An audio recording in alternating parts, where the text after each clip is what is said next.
And welcome to the weekly Wednesday Colts Fan Cole show. I am your host, Colts Fan Cole, and not as lively of an intro as usual because obviously the Colts lost. We're going to recap it all. That as well as potential staff changes coming up. Is Gus Bradley safe? What's Ballard going to say? What's Steichen going to say? All of it. Player contracts, too. We're going to talk briefly about free agency as it does come before the draft. Who's likely to stay, who's likely to go, and what's up next for the team. But first, I am presented by Rose Inc. Go check out her Instagram at Rose Inc. Official. She also now has a separate Instagram account called Rose Inc. PMU Permanent Makeup. She's now offering permanent eyeliner as well as continuing to offer microblading. Prices have gone up because she is a master at what she does in terms of tattooing and microblading and eyeliner. So go check out Rose Inc. Official and Rose Inc. PMU. You can still Google Anita B Beauty LLC and all her information will pop up. Say Colts fan Cole sent you for $10 off your next service. Again, that is Rose Inc. Official. So I guess we can start with recap of the game. I had my post game show. A lot of people tuned in, have their thoughts, the immediate aftermath, and I don't know if my tune has really changed much since then. So obviously I was there, went early, great atmosphere, was able to meet up with a lot of legendary fans, and you know immediately settle for the field goal. Let a 75-yard play action bomb by C.J. Stroud go. Basically, not be able to get a sack on him, pressure him when it really mattered, and then allow another TD right before half, going down 8. We quickly tie it up. We miss a field goal, exchange field goals. They score, miss the extra point, and then the 6 minute or so drive at the very end, ending in a 4th and 1 try to Tyler Goodson on a pass that was a little bit of a misthrow, a little bit of a drop, could have been caught, could have been thrown better. Maybe go to your best player immediately after the game. Hand up. I was one of those who was like, "Hey, Jonathan Taylor, you ride him." Obviously, he'd been a little hurt. It came out after JT was, said it was a good play call. The guy was open. So it's hard to argue that, maybe it's a personnel thing. But to me, you go to one of your best players there. Goodson felt terrible after the game, and rightfully so, and how he felt in the moment. But I maybe I'm a little naive and follow reputable accounts. Like, tough to hate the kid. No need to pile on him when he already feels worse than anybody who possibly could. But the game shouldn't have come down to that, obviously, with some of the blown coverages we had, not being able to get to the passer. We had a missed field goal, albeit a 57-yarder. And offensively, just kind of the same thing we've had all year against, formidable opponents. We can, do enough good to not quite get over the hump to beat the really good teams that we did early in the season when it was more of a scheming thing. So don't, pile on Woodson or Goodson. I haven't seen many people have, but also it came out the offsides videos, like, hey, the guy was offside 2-3 feet on that last play, a foot, a hand, however it may be. But there could have been 5-6 of those. But hey, there's 50 other reasons why we lost that game. Really, in my mind, starting with the defensive scheme. Obviously, Stroud's good. Like, that's something to be a little concerned about going into the offseason. How do we get to the passer? They had Laramie Tunzel back, so a lot at play, more so than just the dropped quote unquote or bad play call at the end of the game. Which, again, mixed feelings. It was a good play call because he was open, but to me, you put it in the hands of the guys who've gotten you this far, and that's JT Pittman. So unfortunate, but hey, can't really fault Steichen because it was an open pass catcher who is the pass catching back. He said it in the post game, and JT himself said it was a good play call. Yeah, the only other cleanup from that, really, some of the football aggregate accounts tweeting some bullshit that Steichen was like ripping off his headset and saying that's on you. Um, we didn't get that because of you. So it was directed at the referee in 40 seconds before the half. They made it seem like it was the very end of the game, him yelling at Gardner, which was not the case. He had great things to say about Gardner. Um, Maybe not necessarily this game as much, but as a season of a whole, being a spot starter unexpectedly throughout the game. Let's see. Next, yeah. Before we get into the recap as a whole of the season, just a reminder: first 20 minutes are a monologue of me, so about 8:50 we'll take one-on-ones. I expect a lot of one-on-ones. Hear what all Colts fans have to say. Everybody's opinion matters here on the Colts Fan Cole Show. Always will. And then we'll get into group discussion. Hopefully, around 10ish, a little later than usual. Again, I am expecting a lot of one-on-ones, which I'm very appreciative for. So, recapping the season as a whole, obviously AR goes down. Week 5, after showing flashes of brilliance, cannon arm. Hopefully is not impacted by the surgery. Watched the one-on-one video that came out with him today, and he's as even minded and go getting as he was in the draft process, as much as he was in the preseason, and going into the regular season. So I don't question his mentality going forward. Seems very positive. Still a young guy, young bones. Heal much quicker. I'd been out of the sling a little earlier and said that he would be throwing soon. So look forward to some of that footage. And again, surgery probably was the right route to go. I, believe it or not, had the exact same injury, a third-degree shoulder separation, and know how painful it was, and I did not get surgery. And my shoulder, I still can't sleep on it at night, so I think surgery was the right option for him. And again, elite athletes heal a lot differently than 165-pound freshman high school players. So rooting for him to come back. But look, these guys fought their asses off without Anthony Richardson. Obviously, Shane Steichen is the best, hire we could have made, all things considered. I know I was wanting Harbaugh. Looks like he'll go to another team. I did want uh, Raheem Morris as well, and he's looking to get jobs this cycle too. But I just didn't know enough about Steichen at the time, and I'm glad we have him. Offensive genius. Again, we only get that far with that, core on offense without a lot of JT. Pitt missed a few games, a lot of linemen down, Braden Smith. We only get that far, in my opinion, because of Shane Steichen. And you got to give a little hats off to Ballard, too. Like, I know he's going to be a point of conversation, rightfully so, in the one-on-ones. He has a press conference tomorrow at noon. Not expecting to break any big news, so I doubt I have a breaking news Twitter space for that tomorrow. But if something big does happen, I'll be more than happy to jump on a little after lunch if people want to talk about it. But I'm not expecting anything huge. But Ballard did kind of find, some diamonds in the rough. Maybe not diamonds. Maybe like, I don't know, sapphire, coal, something you can make into petrol.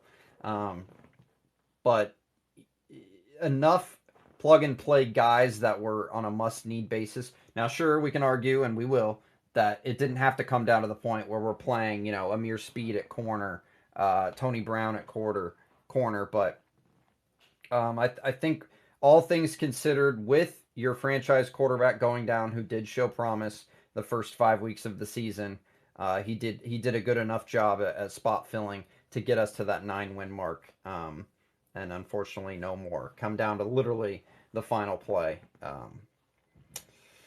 So I will look at this season fondly. My first season with season tickets, got to meet a lot of great people. I had never had that before. I was just kind of go to the game and have the experience and leave. But a lot of great Colts fans out there, for whatever reason, want to chit chat with me about the team pregame, and couldn't be more honored to talk with each and every one of you. I did throughout the season, and many more to come, especially every Wednesday going forward. But I want this team to be remembered as the scrappy underdogs. The Gardner Minshew, hey, he may have been kind of not ousted at starter in Jacksonville, but you could argue not fairly treated, not giving enough, weapons. And then the Eagles, yes, he did start a few games, but he didn't win them and with as good of a roster as the Eagles were. So I'm glad he was able to kind of redeem his career arc. And the Ravens was the first team that he got a win over a team that was over 500. So he was a formidable backup, and I hope we keep him. And I want this team to be remembered as kind of the scrappy guys who got to the end and couldn't quite do it, but one hand was tied behind their back seemingly all year. And yeah, I mean, just disappointed, obviously, but we move on, and this was a rebuilding year a lot to some. My 9-win prediction did come true, but I was always 9 wins and in, not just 9 wins and out. The uh next thing, what's next for the Colts? The Ballard and AR speak to the media tomorrow. Not expecting any massive news again. I'll hop on if so. I don't think Gus Bradley's going anywhere, nor do I think there's any big changes to the staff. Uh, Ed Dodds, the assistant general manager, is looking elsewhere. Not looking elsewhere, is being interviewed elsewhere. The Raiders, and he may have had another team, but I know the Raiders is kind of the top priority. It's rumored he would be kind of the hand in hand if the Raiders go the Jim Harbaugh route. Although Jim Harbaugh has obviously been rumored for L.A. Chargers pretty hard, and I'm sure every team would kind of want to talk to him as well. So next, after that is taking flyers on practice squad guys, undrafted free agents. We'll list the transactions. We already signed one guy. He liked my tweet. Stick around to find out who that is. Um, but a lot of kind of back end roster turnover. Who's going to come with us into the off season? So we re-sign guys too beforehand. Obviously, we'll all be on the lookout for a Michael Pittman Jr. deal. Please, not as much dramatics as last year's Jonathan Taylor deal, but I don't expect that. I think wide receiver is a completely different market, and Pittman's a completely different guy. Fifth-year options as well too before the February early March deadline need to be extended, so that'd be Quiddy Pay this year. Curious to see what his market rate is doing. I expect them to do it because really, what other option is there? Like, if we're the whole re-sign within our own, even though he's not necessarily the elite pass rusher type guy that we hoped he'd be. The unit as a whole is good enough to get there. Maybe one more top end type talent to finish off some of these sacks rather than just get pressure and not quite get home. But again, that is for the one-on-ones and group discussion, which I'm looking forward to here in about 5-6 minutes or so. March 11th is free agency or the tampering, and then March 13th is the official league new year and the draft April 25th. Oh, and there's other NFL playoff games if for some god awful reason you care about any of those. So in Colts news, we'll try and run through it quick. Might go a little over on the monologue.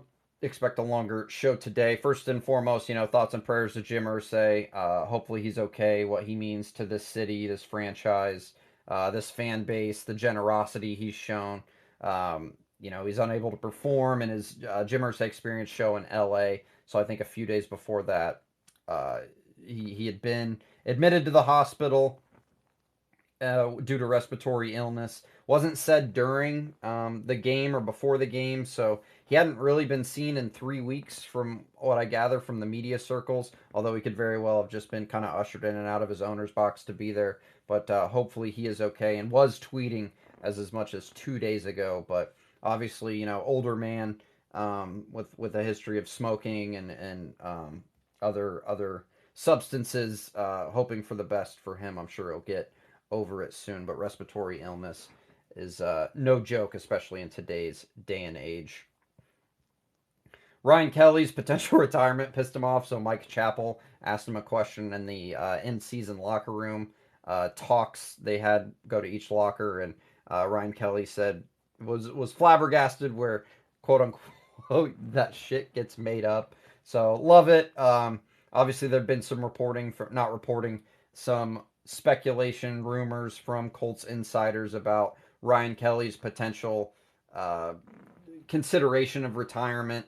So they heard from people within the office that it could be a possibility, but obviously it seems like Ryan Kelly does not want that to happen, and or isn't thinking about it right now, at least, especially after a crushing loss like that. So good for him to fire back, and hopefully he stays for sure.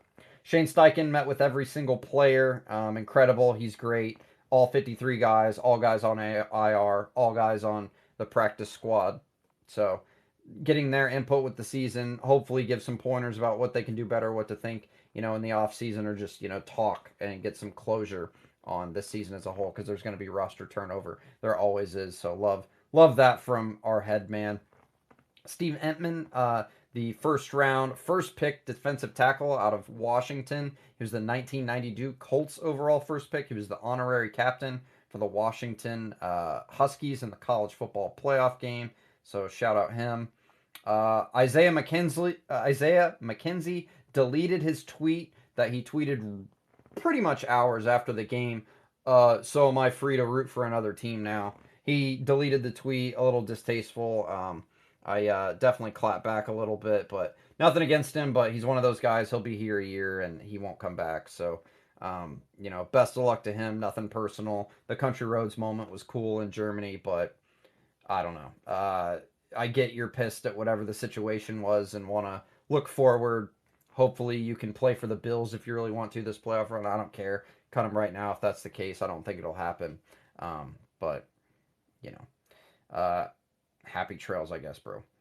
Father Douglas Hunter left the Colts as team chaplain. Lastly, a few things here. Opponents finalized. So your 2024 Colts opponents, season ticket holders, will get all of the following games: Houston, Jacksonville, Tennessee, Miami, Buffalo, Pittsburgh, Detroit, and Chicago.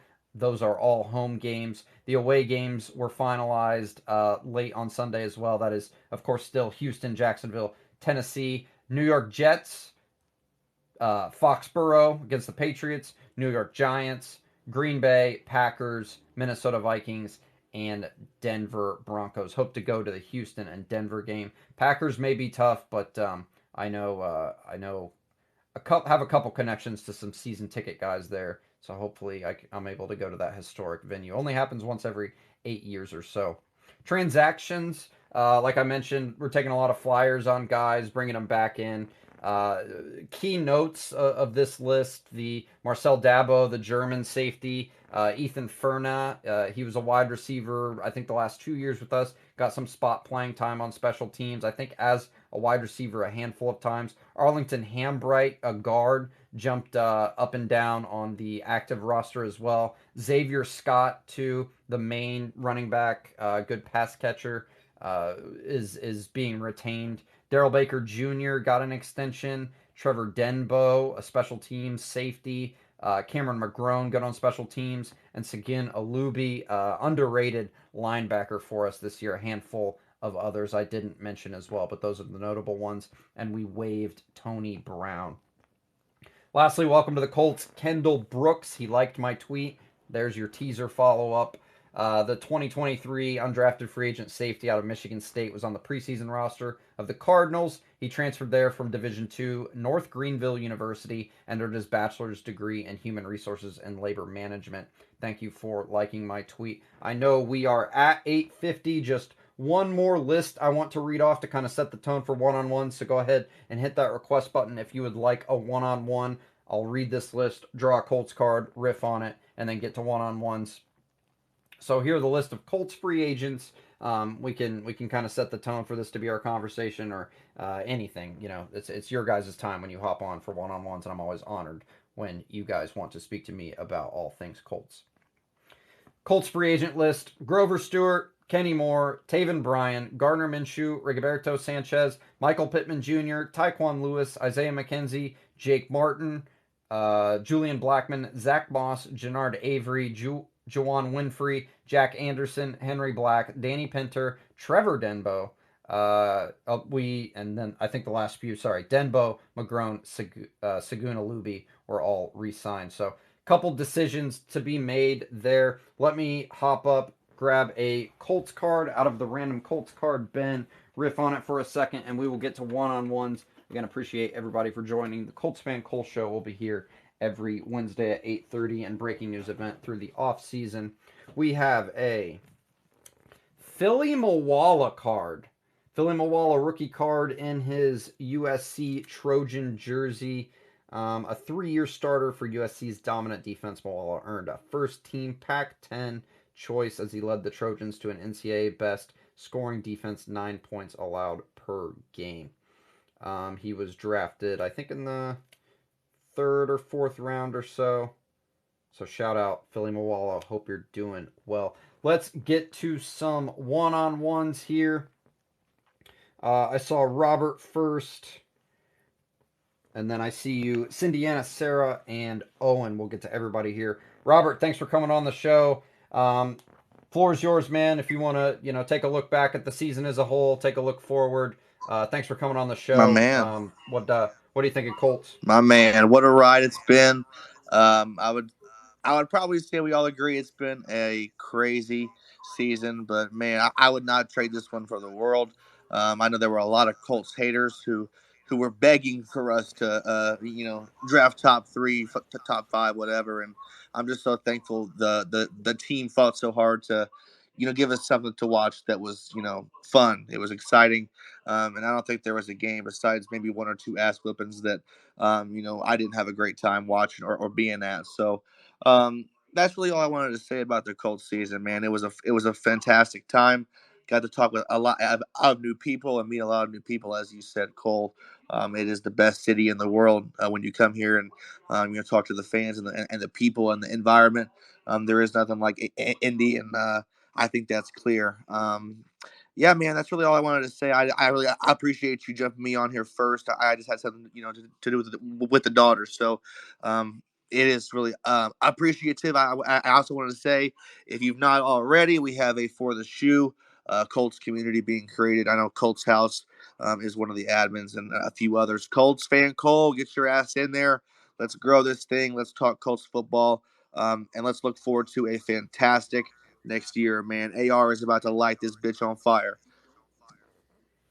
Absolutely, yeah. I'll definitely check it out. Appreciate it, Robert. Yeah, great people in Colts Nation, and yeah, really. Aside from Atlanta was a tough one. There was more so a bunch of follies that happened in the Cincy game, but maybe I would say that well, actually, Cincy I'd classify as a don't show up. Didn't show up. Atlanta too. Yeah, New Orleans, Cleveland were just kind of weird shootouts where defensively we weren't the best schemed. Jacksonville's always tough, and then yeah, the Rams we didn't show up in the first half, but came back in the second. So yeah, I'm very impressed by Steichen's ability to get the team ready. Boy, I don't miss starting off the season. Gosh, Absolutely. 1-4, 2-6. So yeah, we didn't make the playoffs yet again, but at least we were consistent throughout the whole season, and I think that's a building block where regimes in the past, I guess regime in the past, Reich, we Absolutely. were we were just down early and kind of digging Not ourselves out of a hole. not building on the thing. And one last thing, Sure. I'm gonna probably be very solo on this, but please, dear God, please bring Brock Bowers to Indianapolis. I will sell my soul to see him catch a touchdown pass from AR. That's all. Yeah, appreciate it, Robert. No, I saw a couple people discourse about that. The newest mock draft. Apparently, I have to start doing that now. Caring about that again sucks. I'm a little more reluctant to move on, and than a lot of people in the draft sphere, draft interest. And again, I get it, ripping off the band-aid, just going to it. But when I was fortunate to go to so many games this year, it's hard to really transition to that. But yes, the latest mock draft, I think it was from Jordan something, right?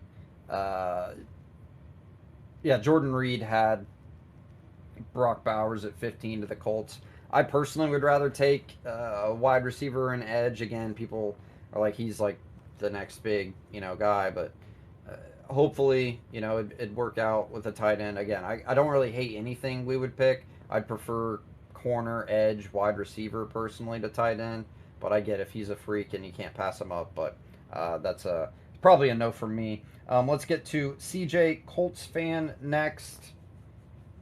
Go check him out on Tuesdays at the Horseshoe Mob podcast. He's also a part of some cool AFC South Battle fan podcasts. CJ, would you make? I guess the season as a whole, the game, anything you want to talk about? Looking forward. The floor is yours, CJ. Yeah, thanks again, Cole. Appreciate you. It's always good getting on here and chopping it up with fellow Colts fans and you know some others. One thing I will say is that like I said, we've said it. I think I reiterated myself again. Like I said, I'm not gonna say, oh yeah, this season was a win because at the end of the day, it's just like it wasn't. We didn't win anything, but I think it's just like this team is much further ahead than we thought they were. There are some places that we can possibly go ahead and clean up, but honestly, the fact that there were spots that came together much sooner than any of us expected is definitely a great thing. So, for me personally, I'm looking forward to the offseason. I don't know which way that this team is going to go when it comes to the drafts, when it comes to free agency. I can hope to God that Ballard is not going to do what Ballard normally does and kind of bargain bin it. But you know what?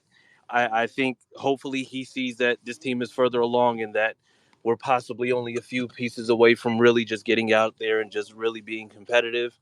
And like I said, it's just like I can see, us maybe battling again with the Texans, but probably for the division next time that we play them. Or gonna say if we play them towards the end of the season. Yeah, it looks, especially with the Jags choking, it does seem like it's going to be Houston.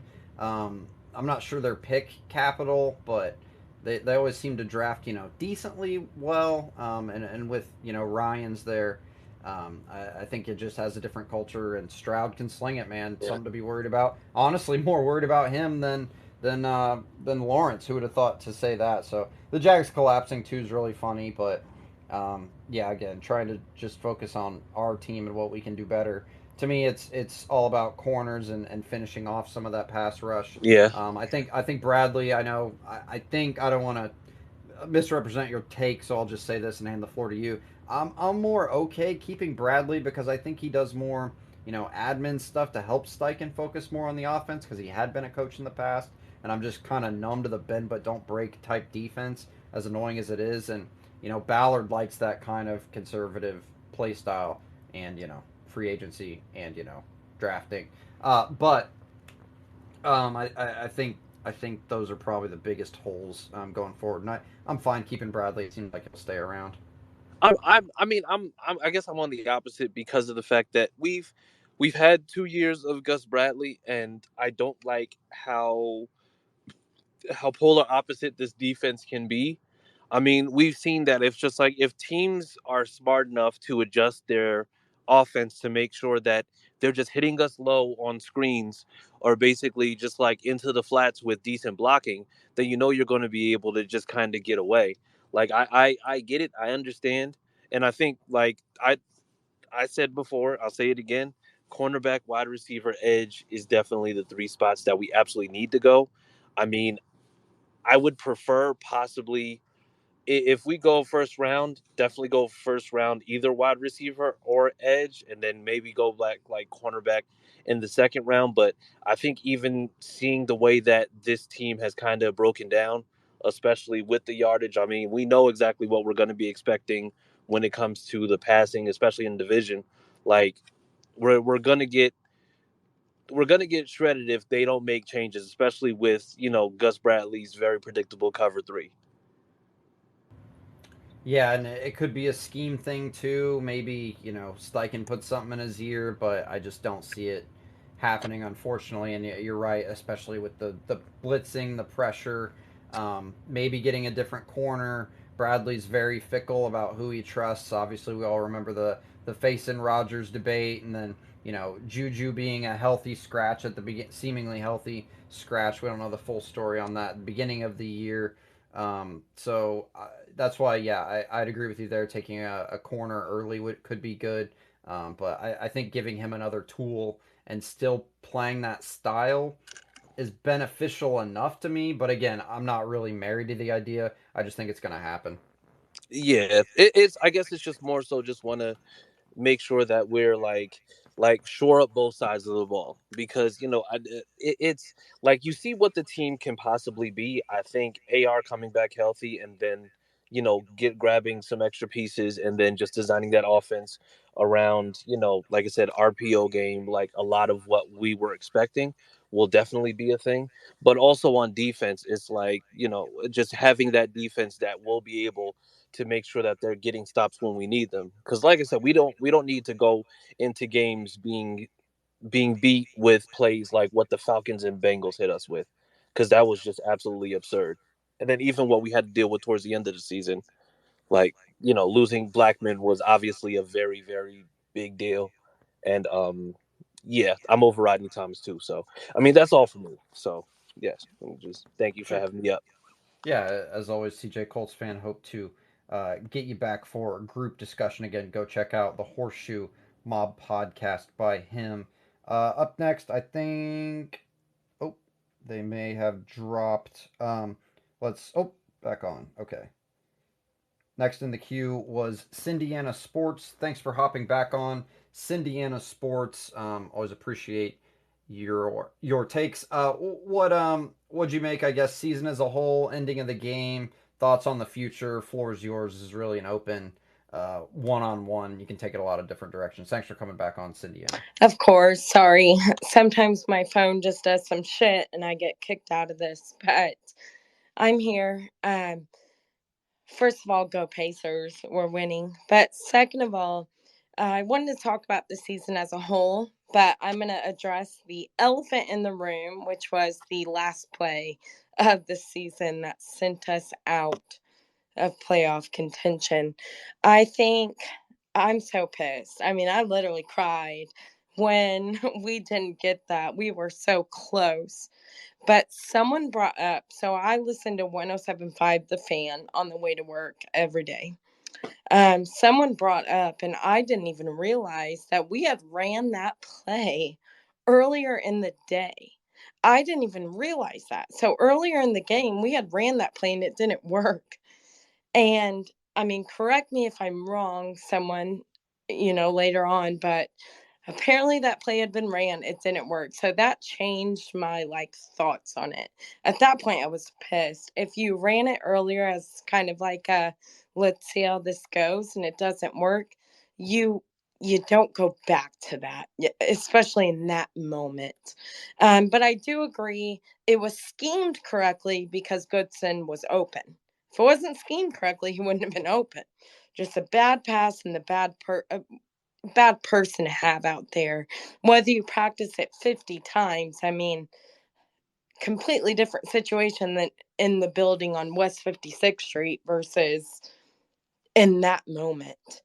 But beyond that, heartbreak of a moment, some things I wanted to touch on as one thing I said at the end of the season is if you're going to talk shit about this season or say this team is trash or they have nothing to work for, screw Sykes, screw Ballard, I want to know what your prediction of wins were before this game. Because from my memory on Twitter and media, Facebook, ESPN, period, I don't remember a lot of people thinking we would even get to the point that we were. So to me, what I think is you have a first year head coach, a plethora of injuries, suspensions that were shock suspensions, really. They weren't like, oh, we knew this was coming. I mean, shock suspensions. The JT saga, drama, all that baloney bullshit. Then your hope to be new franchise quarterback is out. And you make it to a win and end game. I mean, to me, that shows there's potential in this team. It shows obviously we made the right call at head coach as a major point. It shows, and a lot of people are not going to want to hear this, but it shows Ballard clearly is doing his job. If we were still contending for a playoff spot, despite injury, despite suspension, etc., because of the word that people hate, he says depth. If it wasn't for depth, we aren't even in that play and win situation. But yes, I agree. There's a lot of shit he fails at, and there's a lot of shit he needs to do. But you lose him, who the hell do you bring in that gets us here? Especially with the rookie quarterback, especially with the new year head coach. Props to Ballard. I know it's been a long run, but he's been waiting for this moment, this coach, this quarterback. Let's give him this year. Then I agree. After this year, if there's no additions that put us to this next level, then you have to say. But the thing is, he's on a 3-year contract extension. Ballard ain't going nowhere. So we got to get over that too. But my last point is, if we continue to add on this roster, we can stay healthy, which is always a plague in the Indiana sports. So I'm not holding my breath on that. But you stay healthy, this team is good. I mean, a lot of people didn't think we would be here, and we were. So next year, I'm just saying, watch out. Yeah, good thoughts. A lot of thoughts there. Yeah, I think Ballard. Again, there could have been things in the beginning of the season, mid-season, when AR was healthy that we hoped he'd make a move to do, especially depth at corner.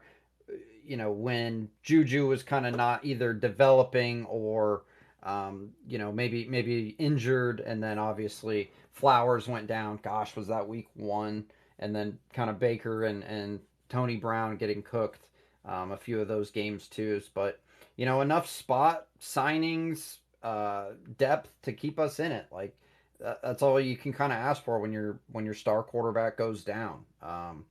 And it's good enough job. But yeah, he's got a short leash, we think. But again, Jim Irsay called him the Michael Jordan of GM. So if he makes a playoff spot next year, realistically, he's safe another year, even if it's a kind of squeak in like we potentially had the chance to this year. He's safe in that regard. I just hope, and it won't happen, but I hope we obviously re-sign the guys we want, and then we get one big fish, whether it be like a Mike Evans or a Keenan Allen type wide receiver. That way, we're not forced to draft like a playmaker in the first. Get the best available edge corner we can, and go from there. So, and not worry as much about the raw athletic score as whether they can actually play football. So, it's worked out well enough with that method, but in terms of motor, tenaciousness to get to the pass rusher, to generate those turnovers that Shaq did, you know, uh, we need to kind of find a guy like that. And it's easier said than done, I know, but the draft is a lot more than, the raw athletic scores, which is good. You want the guy to have the tools, but you don't necessarily want him to just have the tools. Any last thoughts, Cindy Anna, before we move on to the next caller? No, that was all my thoughts. Go Pacers. Go Colts next year. Thank you, Cole. Thank you, Cindy Anna. Feel free to hop back on for the group discussion. We have Owen and then Sarah, and then hit that request button. We will go to group as soon as we are out of speakers. Owen, thanks for coming back on the show. Proud son of Anthony Richardson. How's it going, man? What do you make of the season as a whole, the game, looking to the future? Floor's yours, man. Yeah, thank you. In your opener, I heard you say you got season tickets and you're telling us about the games. Don't count on going to all the games, dude.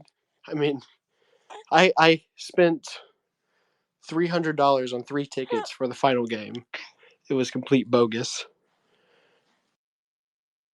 Yeah, I'd heard a little bit about that. Yeah, sorry you had that happen. I would think with season ticket holders or calling the line, usually you get a dedicated rep. That wouldn't happen, but yeah, I unfortunately can't speak too much to that. But yeah, Yeah. that's definitely a bummer and should not have happened. Yeah, so I contacted my rep, and so instead of like refunding me, they're just going to give me like a pregame field pass for next year, which it's all right. So, um, but I don't like doing draft stuff until after free agency because I don't know. I saw we were like one of the favorites to sign Mike Evans. So if so, I think we draft Jared Verse if he's there. Keon Cooper, Kool Aid. There's so much draft in this class. It's going to be fun. Yeah, man, Kool Aid would be awesome just because well, Alabama corner, what's not to love, and then name's Kool Aid. That'd be great. Yeah, I'm looking around this mock draft again. Way too early, pre combine, pre all that. They'd have us taking Bowers, the tight end from Georgia, from 10 on. After you get kind of down the premier edges, the quarterbacks, obviously the wide receiver, there's a defensive tackle Newton out of Illinois. Kool Aid goes a few picks before us to the Raiders. Another tackle, so we should have our pick of the bunch if it's not the premier wide receiver or the premier edges. So if we do want to go with like a Coleman wide receiver, I wouldn't hate it. I'd prefer not drafting a wide receiver that high, especially when we're paying Pitt and we haven't, you know, fully seen. I know people. This is a hot take. I think Alec Pierce is good enough to play with Anthony Richardson. I think it takes his game to a whole nother level when he absolutely burned down field. But yeah, like a Jared Verse. Again, I'm just reading names off a page. I'm not in draft mode yet, really either. But those are kind of the guys around us. Yeah, I don't think we need to take a tight end there just because of Jelani if he's healthy and what Shane can do. I like Jelani, I like Mo, but I wouldn't be mad at the pick. Yeah, same here. Yeah, tight end wouldn't really fire me up, but I think we need to go defense in my opinion. But any last thoughts, Owen? Hope to keep you around for group discussion. No, thank you. Thank you, Owen. We will move to our last speaker in the queue. Please hop in here if you would like a one-on-one as well before group discussion. Let's get to Sarah. Hey, Sarah, long time no talk. What'd you make of either the game, season as a whole, going forward? What are you looking for? Appreciate having you back on. Hi, how are you?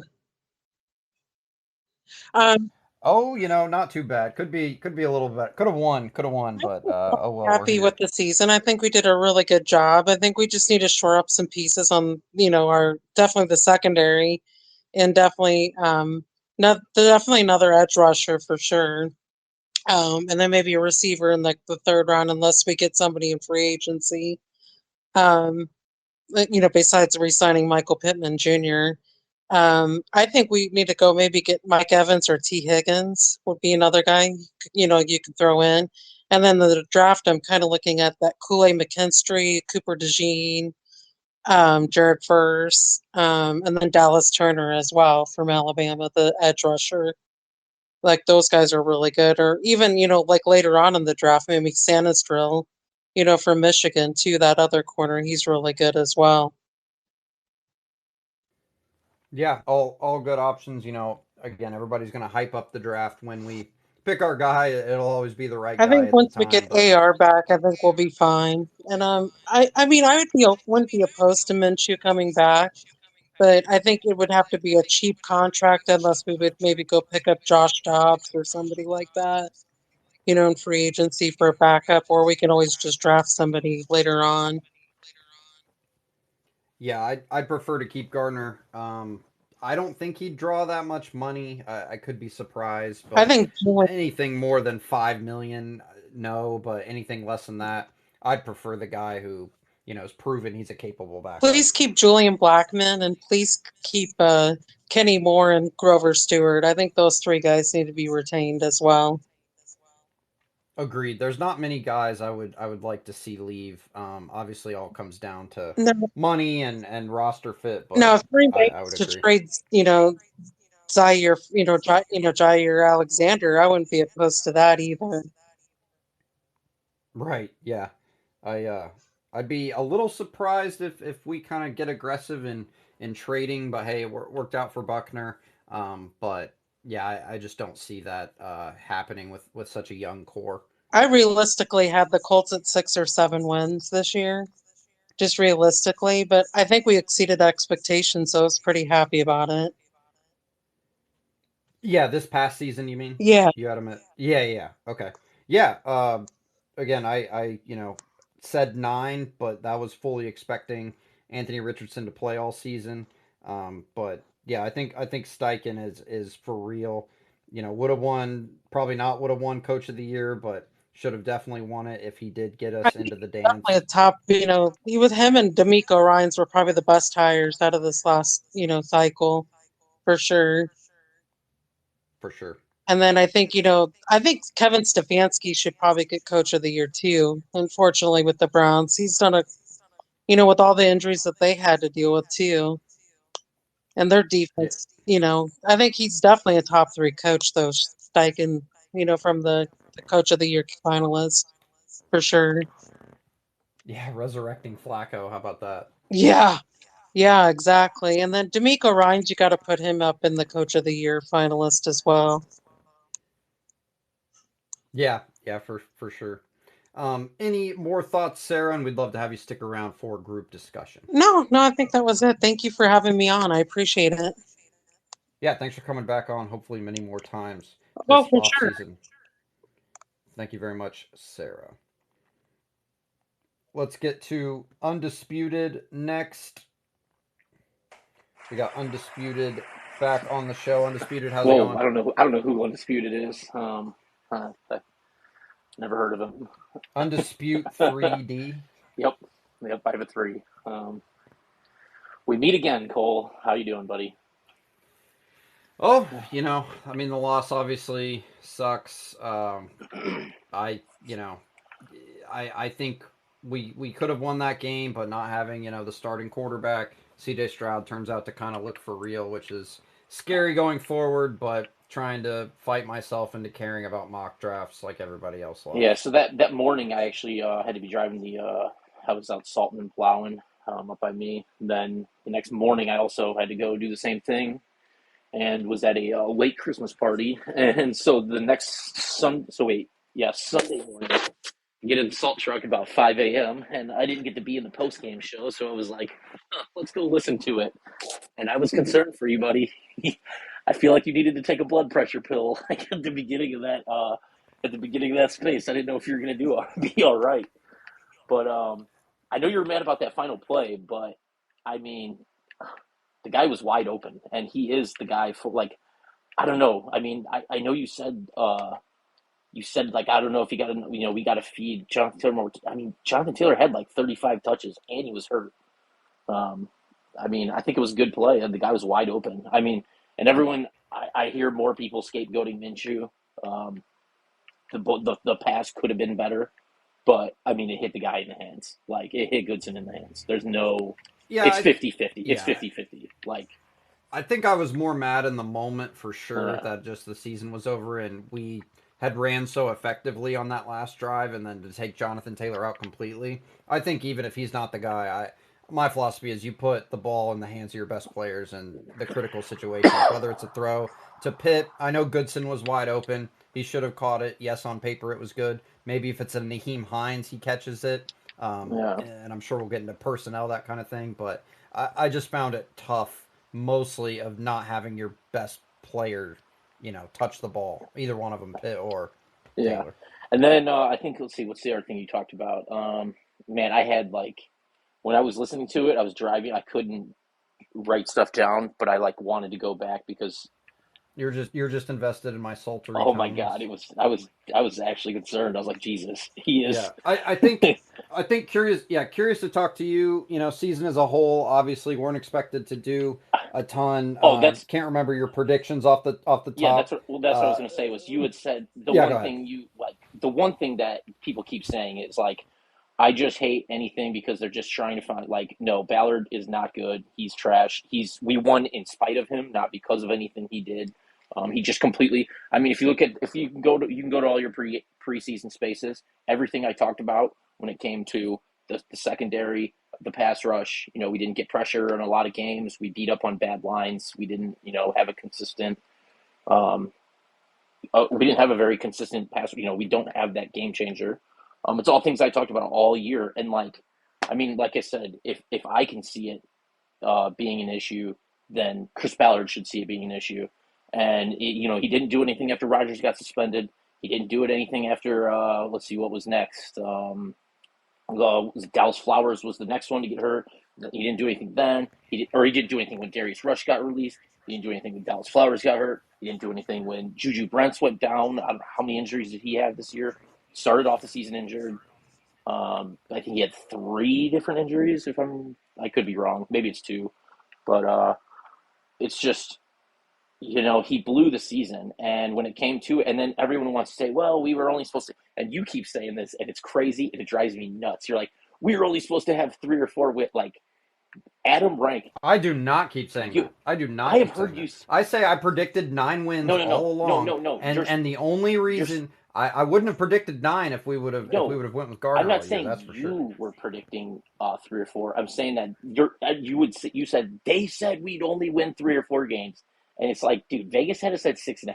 Like, and that was with a rookie quarterback. So like, we didn't. I mean, we are just an average team with a bunch of holes that didn't get fixed, and now we have to hope that the same person that didn't address them will finally address them. I mean, it's good that Kelly's not retiring. I don't. Well, we think. I mean, I think he reacted that way because he wasn't expecting to talk about it immediately after a loss. I don't think it's off the table completely. That'd be a pretty big head fake. Coming back. That'd be. Well, you know how it is. Like after a big loss like that, they're putting a camera, a mic in your face, and all of a sudden, some guy's talking to some of the Colts insiders about you considered retirement during the year. I thought that was Chappell's asking you like about the next day. Did he say it right after the game? It could have been. Yeah, it could have been the it next was right day, after but the game. Still fresh. But yeah.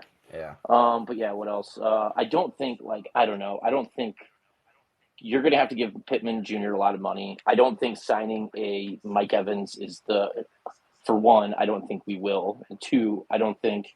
Right. I'd much rather. I mean, there's so many good receivers. I mean, you already know I'm in Team Jared Verse. We need that number 1 edge.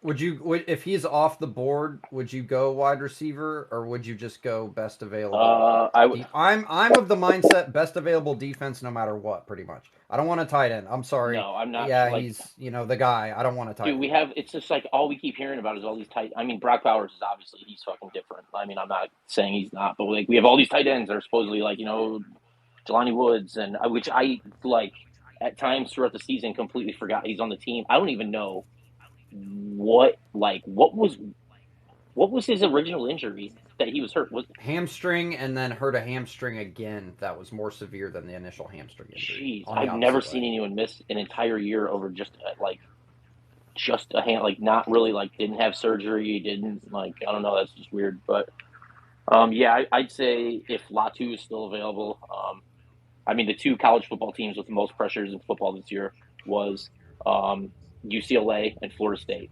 At least going into, I'm sure some of the playoff teams might have passed. They got extra games, but going into the regular season after the bowl week was it was UCLA and Florida State, and they have the 2 best edges in the class. So I'm going one of those 2. It's not just being a Florida State homer. I would take Latu as well. I don't care. But then if it came down to it, I mean, if Kool-Aid was there, I guess I wouldn't be opposed to it. But I really want Ballard to this is the time where I know we're so used to him just trading back all the time. I would love for him to try to trade our second up and get a second first-round pick. There's just so many playmakers. There's 4 first-tier receivers. There's probably 4 or 5 of that in the next tier. I just think that this is the time where we need to if we could get a playmaker on each side of the ball, true game changer, it would really change a lot of. I'd actually give Ballard credit. I know, and that's saying a lot for me because he is dog shit. But yeah, I'd love to get into the top 9 for sure. Looking at again the pre mock draft that I have no idea who almost all these guys are. One quick thing, undisputed, and then we'll go to a few more one-on-ones, then get to group of the free agent list. I'm not sure if you heard me list it off, but Grover, Kenny, Garner, Pitt, Lewis, Julian Blackman, any of those guys you strongly I mean, you're are gonna thinking yes we need Pitt, or no let them Pittman's walk. going to be one you're going to have to. Kenny, you're almost in a spot where you almost have to, even if you didn't want to, just because we're so thin at that position to begin with. And like, what, unless we're going to draft 3 corners again, but it's like, fuck, that's kind of brutal. So yeah, Pitt, probably Kenny, Grove, depending on how long. I think we definitely have to address defensive tackle in the draft. I think the time of Buckner and Grove. I know you'll see people say like sign him to life and all this fucking stupid bullshit, but yeah, they're gonna leave sooner than we think, than a lot of people think. So I think we got to worry about that. But other than Yeah, that, they're both kind of the same age too. yeah, Grover's 30, so again, I'd love to keep yeah. everybody, but Other that one will probably be the toughest. other than that, I'm sure, I don't know, one on ones. I kind of just chill. I'm waiting for the group. I'm sure people will have a bunch of fucking dumb shit to say to me, but go Chicago Bulls, fuck the Pacers. To all the tweeters and deleters, it's draft season, so I'm happy. Great. We'll see in group. We'll Thanks, see in Undisputed. We'll we'll see in see in group. group, buddy. Oh, and Ray. See in group. Oh, sorry, Undisputed. I'm sure. We'll get you and Ray to fire back and forth here afterward. Let's get Nick Lee next, and I see you, Augustine Ray Love. Um, Nick, thanks for coming on. Maybe back on the show. Apologies if I've forgotten or if you've changed your profile, but welcome to the ColtsFanCole show. Floor is yours. Anything you want to talk about? Future, past, kind of current, last game. Floor is yours, man. Thanks for coming on. Yeah, man. After seeing what Shane Steichen was able to do this year, I fully believe that we could have won anywhere from 9 to 11 games with AR healthy. I just think that the way that he's able to scheme up the third and short, fourth and short, all those types of things like that changes when you got somebody like Richardson. So I see more possessions coming with him on the field. Um, I hated watching Gardner Minshew, man. Not that he was terrible, but just that it just such a boring product to me, man. Watching that dude, and just for all the excitement that we had coming into the season about watching AR and Taylor to get one series with them on the field together, and it's heartbreaking. But I'm optimistic about what we can do. I think having Shane Steichen there to give his input on what he needs offensively, I'm excited to see how that unfolds in free agency, if that changes Ballard's approach any. And then I would also love to see if, I feel like I don't know how much input Gus Bradley has, but I mean, clearly there was a heavy investment, not a heavy investment, but an investment into the cornerback room this offseason or this past offseason. So I want to see that continue this year. And I'm actually with Undisputed and getting a number one edge rusher just because I don't see them bringing back Kwity Paye after. I don't see them picking up his fifth-year option just because the dude really hasn't. For what he was drafted to be and what he was advertised as, um, I'm not seeing it. He's a solid run defender, but I feel like he doesn't really make his presence felt as heavily in the pass rush game. So I do believe that we honestly we need a game changer up front. I feel like with all the teams that are in the playoffs now or even approaching that point, like everyone has that piece, that number one guy, as opposed to just a bunch of rotational pieces that can get home together, but you still need that one guy. I feel like to really make a difference and really make a splash in the playoffs. And we're not that. I don't think we're as far off as people think. Offensively, I think add a couple more playmakers here and there, and then keep adding to that offensive line with guys, but with us potentially losing guys like Ryan Kelly or even Braden Smith. Who knows? But definitely, I think this is a pivotal year for Ballard. I think this is like you got your head coach, you got your quarterback. So now, how do you attack the offseason with that in mind? Like with knowing that you got the head coach of the future and you got your quarterback for the foreseeable future. Now, what do you do to build around those guys? Like when everything is set in place now. We're not going through a coaching hiring cycle again. We're not looking for the quarterback again. So those two questions are answered. So now what do you do in all those other spots that we need some help in? That's what I'm looking for this offseason. Like how does the approach change when you have those pieces in place? But yeah, that's it. And then, hey, to undisputed man, Lonzo Ball is terrible. The Bulls are terrible. Keep the Pacers name out your fucking mouth. It's all love, but keep the Pacers name out your mouth. Thanks, Nick. Yeah, real quick. Obviously, you hate to speculate what AR could have done for this team. I'm of the mindset maybe the win total was about the same going into the last week, but boy, the potential was there if, maybe we drop some that Garner won early in the season and AR develops late. Then, you're facing a dangerous guy in the postseason, especially maybe if we have to go away, an away game, some ugly weather, muck it up, get some of that, you know, have to worry about all backs running, quarterback, running back, guys in motion, throwing deep, flick of a wrist type of, you know, throws that Garner couldn't have made. You just can't help but wonder what could have been. But again, the season was what it was, and forever indebted to Gardner Minshew for making it an entertaining one, and keeping us in it until almost the bitter end. So appreciate those guys, and yeah, I think as far as Ballard's approach now that he has his quarterback, head coach, I'd like to think it'd be all in next year. Like next year, like we've talked about it, whatever, all in, all chips in. No, next year is all fucking in. Like we have to win the division. We have to make the playoffs because there's a lot of this offensive line that contracts up, and obviously Smith, Kelly, Big Q's not getting any younger, and a lot of tread on his tires. Defensively, if we choose to do kind of short term with Kenny and Buck and keep this core, and then Buckner too. His contract, not sure off the top of my head, but coming up soon. Yeah, we have young pieces and parts, but I think that's why I predicted 9 wins this year. I thought the core was good enough to overcome a lot of the youth and experience. And if they're aging, then it's tough. But to me, you run it back. You run it back, especially if you're not going to blow the bank, paying another big name free agent, which I don't expect and never happens anyway. Then pay your own guys, run it back, and leave nothing in the tank in terms of cap space. Trade up in the draft. Go get a top end edge or wide receiver and literally go all in.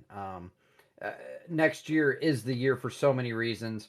Quarterbacks on a rookie deal, like obviously AR, we don't, we think he's, really good. I've seen enough to be very invested in what he does next year. That shoulder injury is no joke. So give him all weapons at his disposal. And if God forbid we only have him for 5 years and then break the bank, paying him and the team isn't good like we see on a lot of other teams where they capitalize on the rookie deal, then so be it. But give him everything next year, everything. So appreciate it, Nick. Went a little long in my follow up, but see you, Augustine and Ray Love. But we got to go to. I got to give my OGs some love. If you were on my show in the early 2021 season, like Ronnie, you're an OG. So Ronnie, man, haven't heard from you in a while. Hope you're doing good.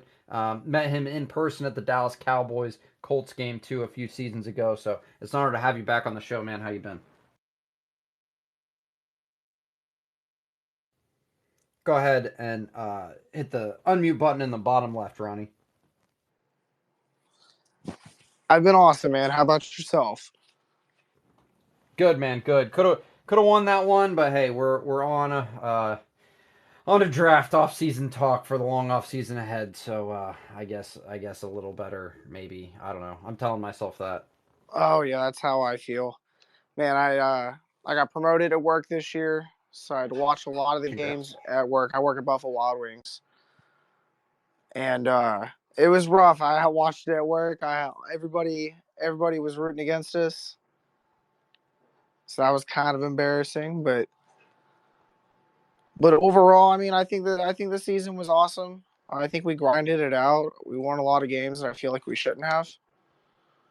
Um, I mean, I felt like we did just as good as we did 2021, and that's with Minshew. So I think things are really looking up. I think we could hit a lot of big moves next year in free agency. I think really we should just like draft the best man available, and I think hit it hard in free agency. Go after a couple corners, maybe a couple, maybe an edge, and like you said, just go all in, try to win it. Yeah, appreciate your thoughts, Ronnie. Congrats on the promotion. That's awesome, man. Glad to hear you're doing well. Yeah, I'm in the best defensive available player. I'd even trade up. Like, I don't think I mean, Harrison Jr. is obviously the dream. I don't think we can quite get that far. This mock draft too. Again, so much can change, but if it does go as many quarterbacks as possible in the top 10, that really helps us. And I'd be happy trading at 9 and getting whichever defensive end seems the best. Latu, Turner, again, I don't know any of these guys. I'm literally reading it off the mock drafts. I'll get to know them along with you for the next 4 months. Gosh, again, that hurts to say the realization the season's over, but that's okay. And yeah, corner again, either edge or corner for me. Hey, and we don't need Harrison Jr. We can go pick up. We can draft T.Y. Hilton's son here in a few years. Yeah, there we go. Love Eugene Jr. Man's a beast. Ronnie, yeah, right. Zionsville, just a 15-20 minute drive from where I live. So shout out to Hilton's. He coaches youth. Ty does so. And where was he on the anvil? It was like rumored because it was supposed to be Tony Kanaan. Well, it was Tony Kanaan. They originally tweeted it would be Tony Kanaan. Then they deleted it, and I was going to try really hard because my favorite race car driver, Indy 500 champion Tony Kanaan, go in like the Anvil Club area. But then I thought it'd be Ty, and I was like, oh, everybody's keeping those tickets, and then Ty was nowhere to be found after the Colts retweeted him that day. So Yeah, I was they following even that one teased closely. us.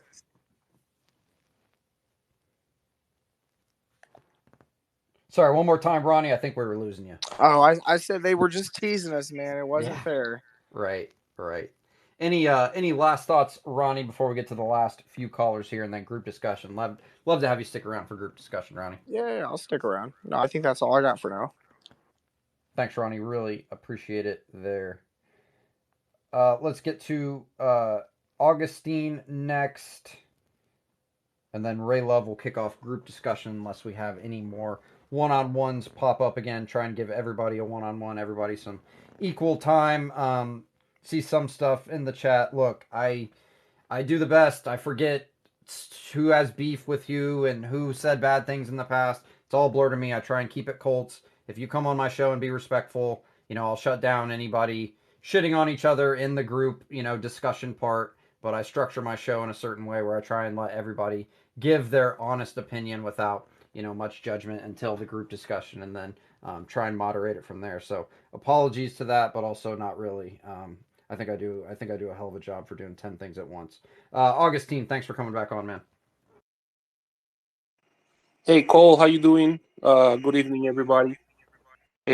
Well, just adjusting to life without Colts games for the rest of the year until August, September. So, just thinking around, what's the things like, but Chris Ballard has to address on the draft. I think that the pretty clear one, and we saw it live without Michael Pittman Jr. It's not good. That we miss him dearly on that game against the Falcons, and unfortunately, so far, I'm not saying that in the future it couldn't happen, but no other wide receiver was able to step up, and be able to try to fight in that game.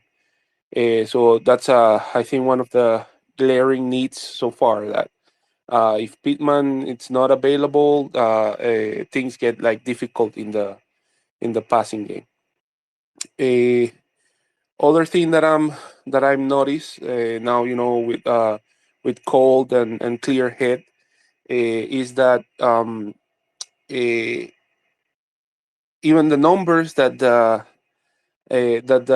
defensive line had on sacks and pressures sounds good at all, but we had some problems after the teams adjusted and the quarterback started to uh, pass the ball faster or get rid of the ball faster. I think it just showed more than anything about the capability of the defensive line. It talks more about of the weaknesses or the deficiency that we had on the secondary. So I just wonder, I know this is just like talking what ifs and supposing what it would have been if Ballard was able to address the secondary a little more than what he did this year. I think if we had at least a serviceable secondary, this team easily would have won 10, 11 games. Uh, so I'm just hoping that this year he's able to address it effectively. I'm not saying that we don't need a pass rusher. Of course, an elite pass rusher is always welcome. But I think that with the group that we have right now, if we had a tougher, a more aggressive secondary, I think we will be able to see a more impact of that line. Because with the secondary that we had, sadly, we because of the injuries and lack of addressing, in my opinion, after these injuries, it was at the end, I think, what broke the season for the Colts. So I would think that the wish list for me would be at first, I think, a cornerback. I think we need an alpha dog on the secondary.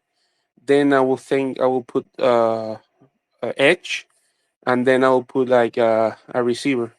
Now it will depend, on free agency, which showcasing free agents will want to come to Indy to play, and from there, then I guess we'll have to see the potential, uh, uh, you know, um, draft picks that Ballard and Steichen will choose.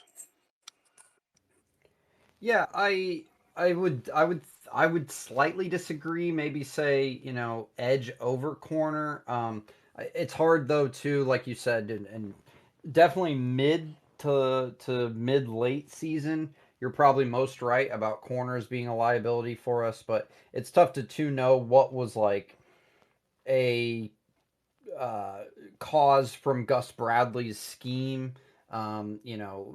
More so than the player. But yes, I think Edge gets the nod to me slightly. But you're right, top three, corner, edge, wide receiver. I'd put Edge over corner just because there were so many times it felt like we were right there, but just were a half second away, especially against Stroud. The one where he was falling down and hit his guy for on 3rd and 15 or whatever for a first Mhm. down late in the fourth, where we're so close but not quite there. I think the way Ballard's built this team, it's more so about the trenches and kind of go young at secondary, which I'm fine with, but you have to be elite in the trenches, and I think getting a step up for a rusher would do wonders for this team, but would also be cool with Kool Aid McKinstry because again, his name's Kool Aid McKinstry. I mean, what's not to love? Any more thoughts, Augustine? Well, no. So far, I'm just gonna be here for the group discussion. Oh, thank you, Augustine. Yep.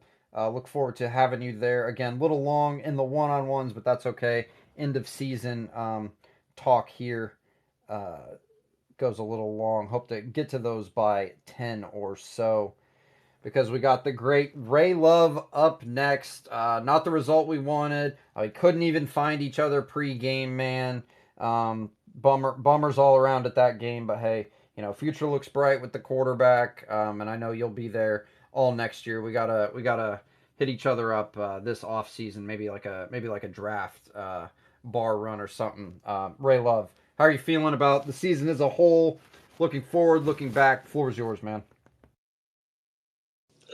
Hey, how's it going out there, everybody? Hey, not too bad. Hanging in there. Hanging in there. Hey Cole, I found out we're a little more connected than what we would originally have thought. Um, we have the I knew same we were related. we have the same ticket rep. Cole, All right. Cade. Oh yeah. I gave him a fist bump on the way out doing my show. We talked a little bit on the post game. So good guy. Yeah. Yeah. Oh yeah, Love love Cade. Cade. Love Cade. That's my man's. Um, but yeah, man, let me say this. Just a little I guess housekeeping things. Houston, you got away with one. We know what it was. You got away with one. We weren't full strength. I don't want to make excuses. We go out there with the boys we got, but I don't want to bring this up. I wanted to kind of wait until about July to mention this, but ARs he's a difference maker. Let's stop acting like it. Houston, if he was out there, we'd have whooped that ass. But you got away with one. We held it down with Gardner Minshew, Tyler Goodson, Jonathan Taylor ran crazy. But I'll just say this: weak ass division champs. They backed their way into it. We were looking to back our way into it, so um, you're never gonna get me griping about how they got it done, but we didn't get it done. Um, Unfortunate, very sad, very somber leaving Lucas Oil Saturday night. But I will say this: huge shout out to everyone that was in attendance. We had it rocking. I mean, and I don't mean once we got into the building. Once we pulled up and touched downtown, it was a party all damn night, baby. I've never experienced an environment like that, and that only says to me one thing: we need more night games. We need more primetime games, and we need a playoff spot next year. It gets loud in Lucas Oil. This is not the old Lucas Oil anymore, where it's quiet. Opposing team comes in and think it's a home game anymore. It's not that way, baby. We show out. We show out now in Lucas Oil. And I'll say this too: if you don't got your season tickets now, sign up for them. Get you a season rep. Get on a payment plan if you got to, and show up full force next year. But it's the off season. I've dreaded it. I didn't want to get to the off season, but it's here. You can't run from it. So now it's about. Well, before I get to that, let me say this: we're doing a lot of blaming and pointing fingers, and when the season ends the way you don't want it to, of course that's going to be expected. But let's get real, guys. Why are we blaming Chris Ballard for the way this season turned out? He put this team in a position, he through his acquisitions, um, um, with coaching hires, draft, players, free agency, and he's put this team in position to be right there for a division title. We just didn't get it done on the field. So I don't want to hear that BS about Ballard hasn't done this and hasn't done that. You know what? Cry me a river if Ballard hasn't got your favorite player on this team. Cry me a freaking river. Let me say this. This is about, I want to say, about the third, maybe fourth year in the Ballard tenure where he has this team right there at the brink when it comes down to about maybe one or two games of us being division champs. Now, just because this team didn't get it done, that doesn't mean it falls on Chris Ballard. This was a on the field issue that we've been having these last few years where we're right there at the doorstep of division titles. So don't give me that crap about Ballard This space was downloaded via spacesdown.com. Visit to download your spaces today. hasn't done this, Ballard hasn't done that. Yes, each team has a weakness here and there. That's to be expected. You can't fill every need you have every year. You can't. So you try to supplement that. Everyone wants to talk about edge rushers. Yes, an edge rusher would be nice, but what Chris Ballard has done is get a collection of guys who can give you the production of a number edge. So miss me with that bull crap. Now let's get into the off season and what this team needs to strengthen itself and get over the hump. Um, I'll say this: Anthony Richardson is everything we need to get over the hump, baby. He's everything we need to get over the hump. But, we don't want to put it all on his shoulders. So let's talk about the other things that we might need. I think wide receiver is going to be a need. It's no reason Alec Pierce should be playing close to almost 100% of the snaps. No reason for that. That's malpractice. So we need to go out and look for a receiver in this draft, first or second round, preferably first. I got a couple guys on my big board that I'm looking at. Brian Thomas Jr., he's going to be that dude. I can see it. He's going to be one of those dudes. I hope we can get him maybe back in the first round or the second round or so. I hope so. We need to strengthen up at the corner spot. I would say get one more corner to go along with Daryl Baker Jr. and Juju Brents. Get another corner to go along with that trio right there. And yeah, I would say get a young rusher, maybe a Jared Verse or the guy from UCLA. Get one of those top 3 rushers in the draft coming up. But this team, I know we got to hear it every year from Chris Ballard about not being far off.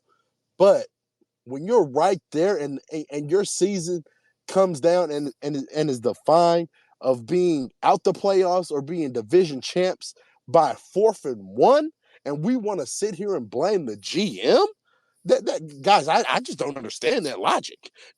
Even if you don't think this team is as strong as you think it can be, he's put this team in a position. So let's give this guy a break. Yeah, appreciate it, Ray Love. Yeah, I think so many things. I mean the Ballard just getting us right there and not over the hump kind of backing he has is But I'll say this as well. what. Oh, sorry, Ray Love. No, I think go ahead. We cut out a little bit. Go ahead. First off, glad to hear you and Daryl Baker Jr. on speaking terms. Yeah. You know what? Too. Let me mention something else about this game, Cole. That this past we had the score was tied 17-17. And that last scoring Houston drive, they converted multiple down and long distance plays. I believe it was at one point 1st and 20, 2nd and 14, 3rd and 14. And we had them right where we wanted them. But Daryl Baker missed a tackle, and there was other defensive blunders. So we were right there. If we make stops there or, Nico Collins doesn't get that long YOLO ball that Stroud threw up, we're talking about a completely different game. So, this defense was right there. We had it. We had it in our hands. We could taste victory. We had momentum on our side. So let's quit making it seem like this team is so far off. We're right there at the brink of being of winning this division, and it's so frustrating that we let those little things that we can't stop, and that's been the issue all year for us, where it's maybe 2nd and long or freaking 3rd and 15, and we can't get our asses off the field. That's the biggest issue right now is defensively, back end. I would say we have a solid front 7, solid. Can you get a little more game changing on there? Yeah, of course, but it's just frustrating, man. It's heartbreaking. I don't want to relive that. So I'm going to move on from Saturday. But yeah, man, we're right there. Chris Ballard, we trust him.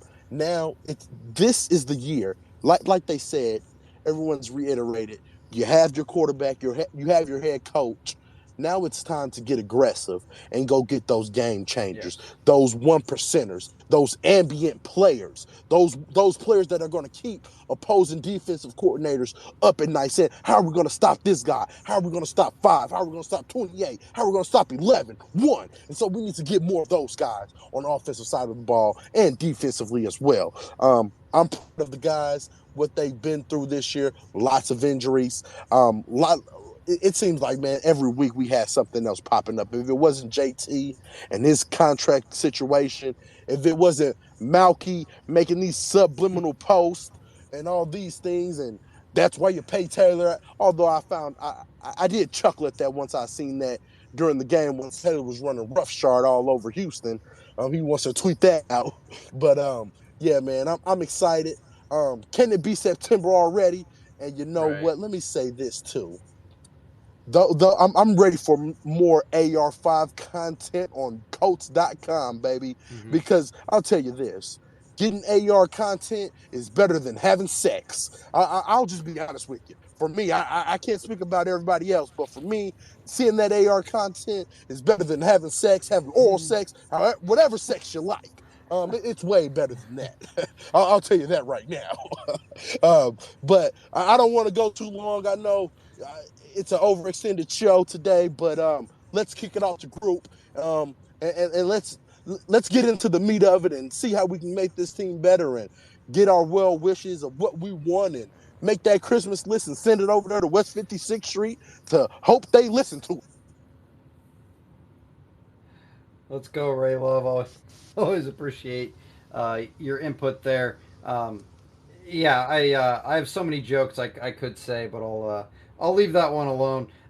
Not quite group. Have a few long times. I know giving everybody a one-on-one. Everybody that comes on here gets a one-on-one before we get to group, but it will be soon. I promise. We're getting in Colts for Life on here. Another one of the OGs, and then I see you Colts record, and we'll kick off group, barring anybody else. Colts for Life, man. Thanks for hopping back on. Always appreciate it. I know you have a busy work schedule, so hopefully it's going well. And what's up, man? Oh, what's good? What's good? No, we're good. Just chilling. Thought I'd tune in for a little bit, but I was just gonna ask you. So, if we're heading into the off season, Chase Young, do you rather him or Jared Verse, and then you take a cornerback round one? Give me an edge. Perfect world trade up in the top 10 because I think it's going to be quarterback heavy, elite wide receiver heavy, and then best available defensive player at 8 or 9, whether it be corner or D end. So I guess in that scenario, maybe not Verse, but definitely edge. If Verse is the guy, like that's up to Ballard. Like whoever Right.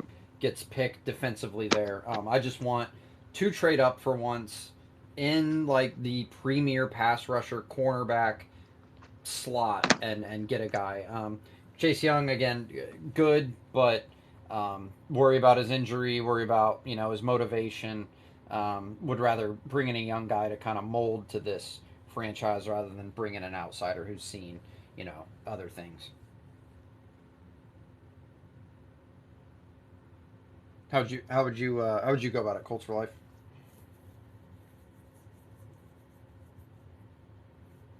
Let's see, Colts for Life. Not sure if we lost you or not. Would be happy to have you back on. If you drop, maybe try and drop. Sometimes switching Wi-Fi or something like that. That's weird. We'll get you back on Colts for Life. You might need to close the app and come back in. Let's do Colts records real quick, and then see if Colts for Life can come back and then kick off group. Colts records. Or Colts Pacers records. What's up? How's it going? And what'd you make of the last game, last season? What do you make looking forward? Well, that last game, I'll just say the way it ended was not in our best interest.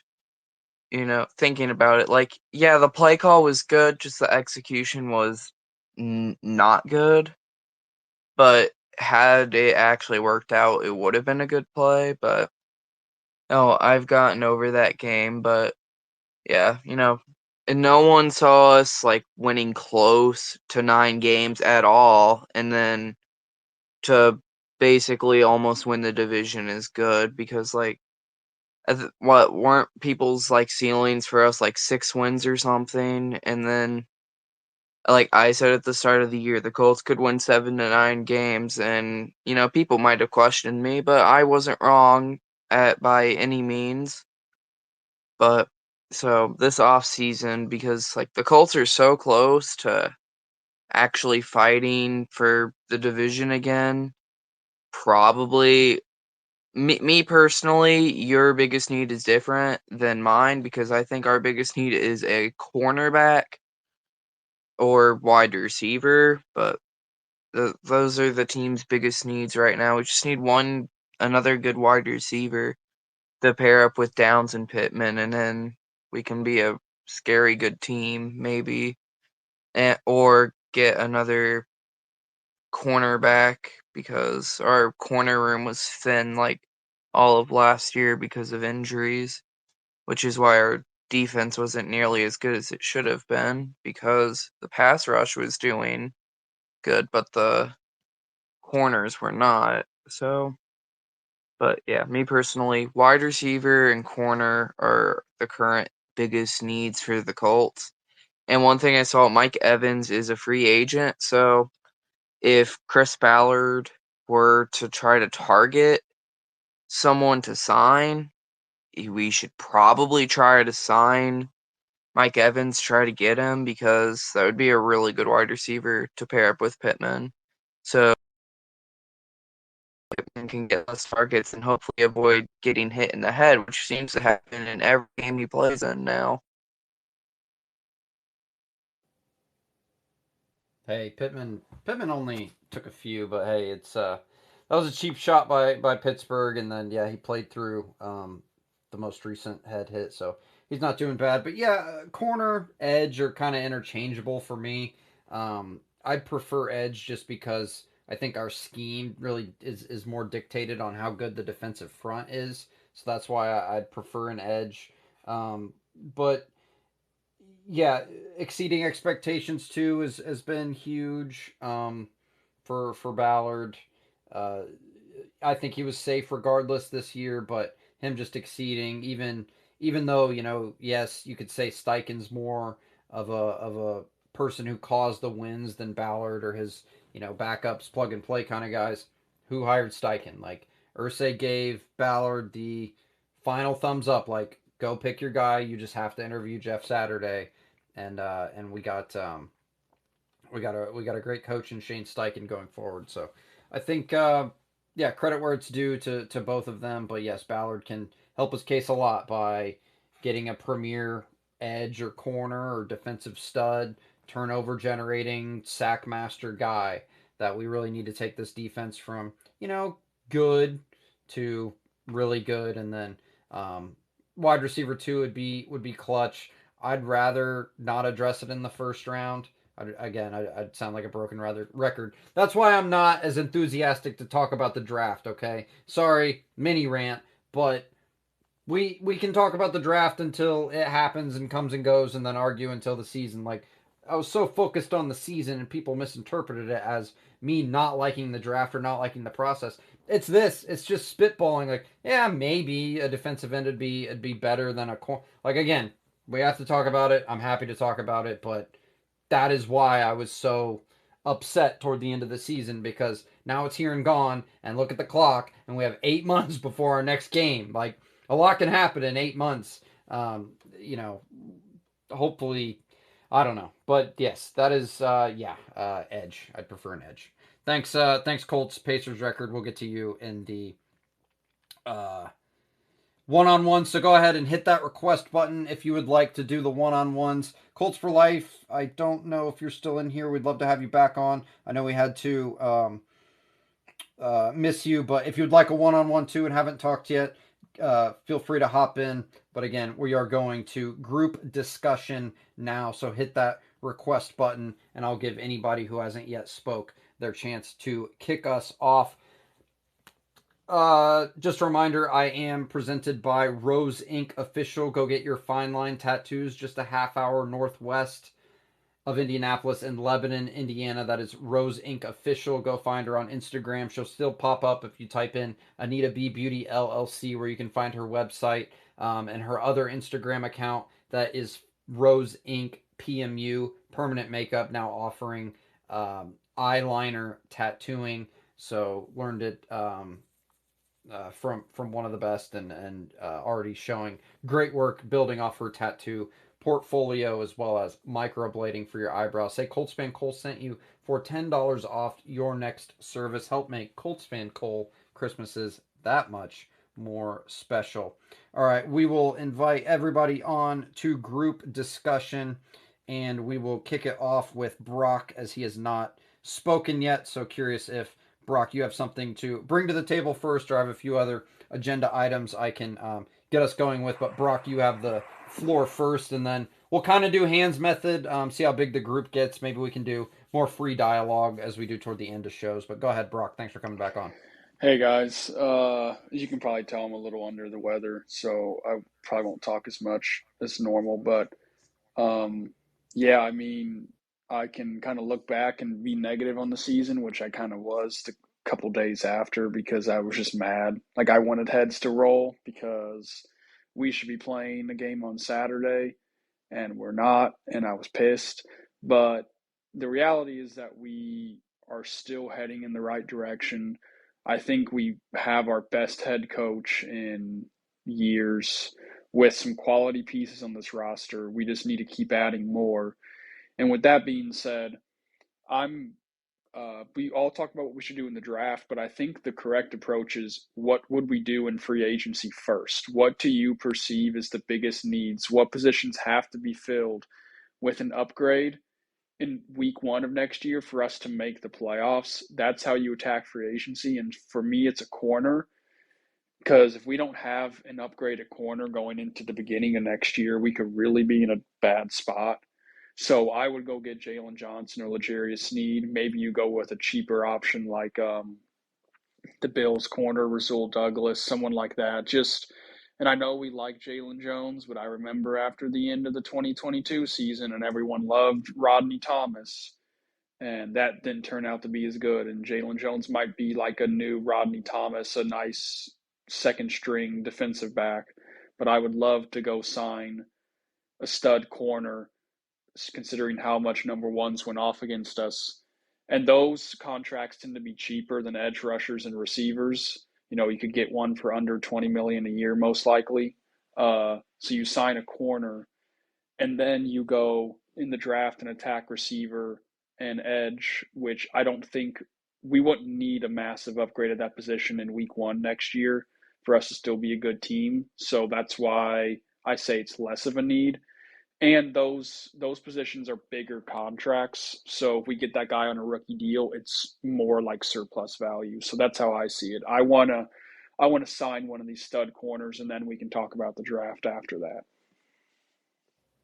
Yeah, that's great insight, Brock, and yeah, I share your disappointment, borderline anger, how the season ended. But yeah, looking forward, that's a good point with attacking corner more so in free agency. That way you're not forced to kind of draft it or draft above what a player ranking is, and then kind of go best available. Good point too that we're fine next year if we re-sign Grover even to a year or two deal and just go and run it back next year. I think we're good enough, but in my opinion, you kind of want to get over the hump and really get home and be dominant at pass rushing. But real quick to set the tone, and then anybody can chime in on that.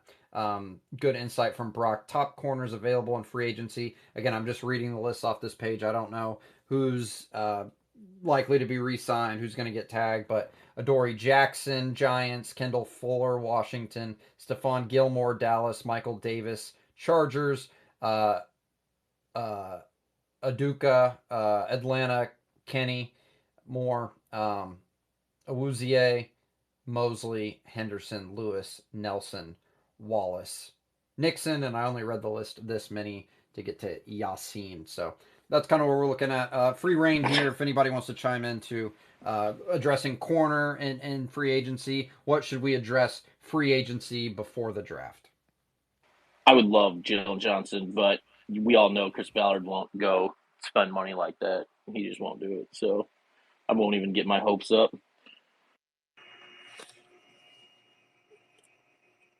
This is the year to get a, and it Go will ahead, happen. Ray. Cole, I told Ray that he should literally be. He should.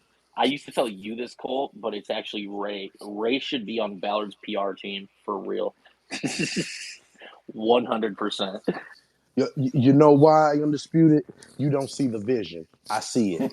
I see how this thing's being Ray, see the built out. vision. Ray, you're one on one. You simultaneously tried to make an argument against me, and then made your argument against that first argument. like you It, like contradicted yourself as you went along. expound upon that. Well, it kind of relates to what we're talking about now with the corners. You were saying like, oh, we have a collection of guys, which no true good defense is just line is just a collection of rotation. Because me and you talked about this the other day. I forget, was it in space or something? You said that we just have a collection of guys because I said we don't have a true number one game changing edge.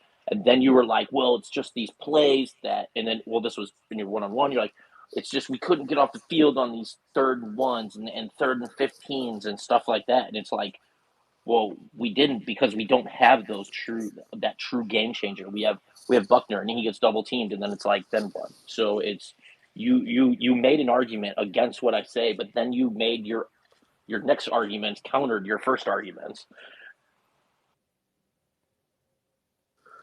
No. Well, what I'm saying is we have a solid group of front seven guys. Um, you can't be disappointed when you got a solid group of guys who get to the quarterback.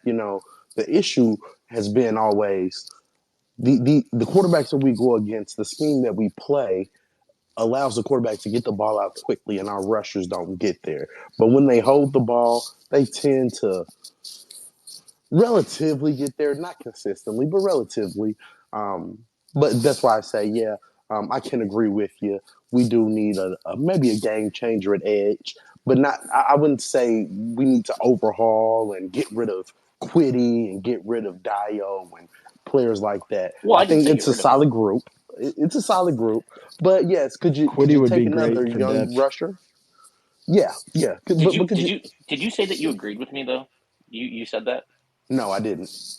Oh, okay. All I right, just wanted to Yeah. make sure. let's transition. I see the hands. Before we get to hands, let's give Granule a chance to speak. I know he mentioned too he was interested in coming on, so glad to have you back on.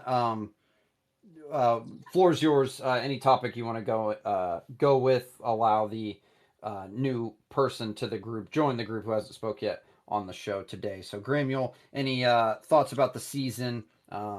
Going forward, looking back, floor's yours, man. Thanks for coming on. Yeah, glad to be here. I want to talk about the draft because I want to hear a lot of your all's thoughts. I know we've talked about Edge getting number one,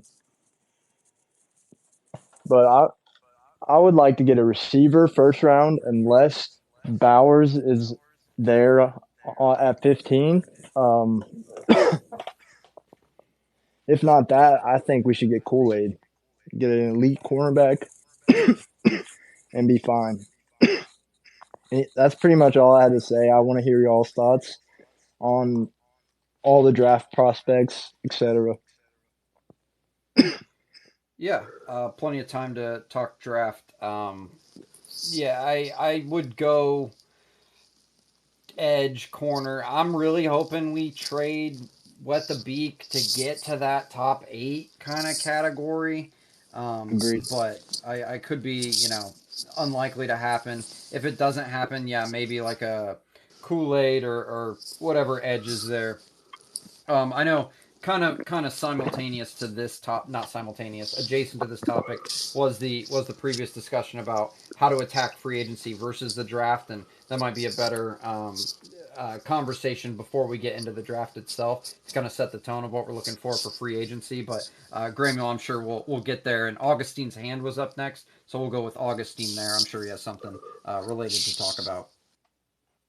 Yeah, I just want to make an open question because, like, again, the cornerback issue comes back and again. Even though we're talking also about the D line, like, um, don't you think like in this season, with the solid group that we had on the defensive line, despite their, ups and downs, don't you think like with a more serviceable or at least below average to average cornerback group, wouldn't you think that we will have at least one more win Yeah, yeah. I think I, I I'm think adding to the treasure trove is always a good thing. Go ahead undisputed, and then Yeah, Colts record. all Ballard had to do was do something, after all those suspensions, injuries, cutting, like He didn't he just had to do draft something, and he or just he didn't dress at all. Yeah, so that's what I'm saying. Like, I think the even though and I understand your point, undisputed about the pass rushing group that wouldn't be optimal at all, but I think they will be on. It will have been on a level enough, on a good level enough that with a an aggressive group of cornerbacks, I think they will have much better impact I on think the game. I think it's just because we used so much draft capital last year on corners, and just the positional, I've beat this drum and beat this dead horse, but like when you want a true, like we have on the defensive line, we have guys, we don't have one of those guys, like we have guys that are good rotational guys. Dio is an average rotational guy. That's about it. We have DeForest Buckner, who's obviously great. But Ebicom is good if he was opposite. Imagine if you had Ebicom opposite of like a true number one, he'd be even better. Quiddy is not the guy. He's not good. He's just not good. He's a solid run stopper, and that's about it. I can't remember the last time someone was like, "Oh, Quiddy had a great game." It's like week one or two. It's just you can find corners in the second round. You can't find edges there. So that's just why I always, go that route. But Go ahead, Colts and Pacers record. Okay, so what I was gonna say is like in the draft, instead of like signing like a corner or an edge, like in the draft, couldn't we get someone for like, because whenever you draft players, they're usually you don't pay them as much as like actual guys. And I was thinking that's like one way the Colts could like save money is by drafting like the positions we need so we could have money to spend in other places. But I feel like we could just draft to try to save money. Yeah, I mean, it seems to be the usual of what Ballard does is kind of the draft method. I think again this year is different. It's kind of make or break. Again, it could easily be the next decade of Ballard no matter what happens, but it is a little more so writing on the wall, like make or break into next year. Honestly, for Ballard, it's kind of bad news they overachieved because the bar is kind of set with a, mid tier roster. Obviously the veterans are really good. O line, I'm very happy to bring them all back next year. Glad we don't have to address it in the draft, barring something unforeseen. But he has to kind of swing big with what's left in the treasure chest after paying our own. Again, our own guys, our own free agents coming up: Grover, Kenny, Tatum, Bryan, Gardner, Rigoberto, Pitt, Lewis, McKenzie, no chance. Jake Martin, Blackman, Moss, Avery, and a couple back end roster guys. So Pinter. Um, to me, you obviously pay Grover, you obviously pay Kenny, you obviously pay Gardner. I'll say it. You obviously pay Pittman, Taekwon, hopefully Julian Blackman. See what the market is. I'd lean yes. Then where do you go from there? Whatever money you have left, advocating for your or setback for the draft, you freaking blow the doors off. Like you be as aggressive as you can be. And again, this is pie in the sky. This is not going to happen. It's going to be the mid tier Ebucom, who we like, Ebucom type players who are good, but not great. Not that top end roster guy. I'm just asking for one time to overpay for one of these wide receivers, not have to worry about it, go defense in the draft. And I think we're in a really, really good spot next year. But again, that's kind of my wishes. Um, let's get to Brock's hand. If it's similar topic, it's all similar topic. It's all off season similar topic. So Brock, go ahead. Well, I was just kind of wanting because team building and the theory behind it is something that I think is interesting. I forget who brought it up, but he brought up a good point. Well, should we just use the drafts to hit on picks so we can save money. My thing is, number one, you have to kind of, it's the trade off. Would you rather pay for certainty, or would you rather have the uncertainty of a draft pick but potentially save money? And then you have to think about, well, how big of a need is that? And so that's why I'm kind of the opinion of whatever you think the number one need for this team is this year, we have enough of them where you should probably want to address your number one need in free agency and then address the other ones in the draft, because the likelihood that you're going to hit on a corner, edge, and receiver, boom, boom, boom in the draft is just not that likely. You're much better off signing one and then only having to hit on one or two of those guys. So that's how I see it. And then I gravitate towards corner because I think it's a bigger need, number one, and corner contracts are smaller than edge rush and receiver contracts. You can get a good corner for sub 20 mil. You're not getting a good edge or a good receiver in today's game for less than 25 mil at this point. So that's just how it is. Yeah, appreciate that, Brock. Let's go to C. Lou, who hasn't talked yet on. And I want to follow up on something really quick. Yeah, Ray Love follow up, and then we'll go to C. Lou, who hasn't spoken yet. Ray Love, go ahead. And just from the financial aspect of it as well, just following up on Brock's point, is that it may be in our best need to go ahead and get that cornerback through free agency. Maybe a veteran guy. Still, I don't want to go completely veteran to where the guy's hovering 30, but someone that's still coming off that first contract. The name I do like is the Jalen Jones. I don't think it'll take $20 million to get it done, but something close to it. And just with the guys that you want to re-sign, like Kenny, um, Grove, and Pittman being the main pillars, and maybe two Blackmen. I think it'll be in our best need, interest to go and get a corner through free agency, and then come back maybe in the second round and get a Brian Thomas Jr. from LSU. How would you feel about Jeremy Chin from Carolina? You have to make a decision. Do you want to go Julian Blackman or Jeremy Chin, or you're not going to pay two safeties now, so you got to make a decision there. And like they said, continuity is the best thing to go for this regime. So I say Blackman. Yeah, good conversation there. Yeah, it's hard to go against Blackman, but the injuries are tough, and Chin is a local guy, and I'm kind of a sucker for that. So no disrespect, but I might lean Chin there if available, and if we are able to make the big splash after paying, who we need to pay. Welcome to the show, C. Lou. He's the co-host of Sports at Dark and the Drop Balls podcast. Thanks for coming on, man. Haven't spoke yet on the space. Not sure if we've had you in a while. Apologies if I've forgotten, but welcome. And floor's yours. Any new topic, old topic we're talking about, topic yet to be talked about. Floor's yours, man. Thanks for coming. Oh yeah, appreciate you, Cole. What's up, y'all?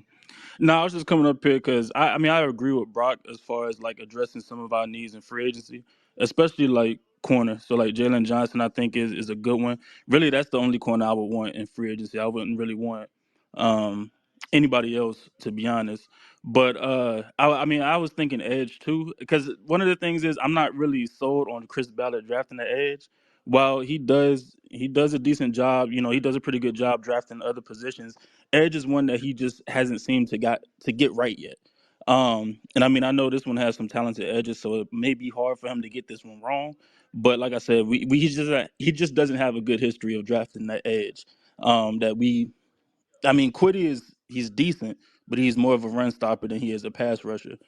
Um, and I think to your point, Cole, about Jeremy Chin, while I would like Jeremy Chin, and he's one of the three safeties that I would love to bring in, whether it's him, Julian Blackman, or the one from Tampa Bay, Whitfield Jr. Jeremy Chin, I think, has more injury history than Blackman. Blackman just has that Achilles tear, which that was his biggest injury. And I mean, I know he's missed a couple games here and there, but it's really not that many. So I would rather bring Blackman back over Chin just for that simple fact. But I do want to address receiver in the draft. Do want to address what else?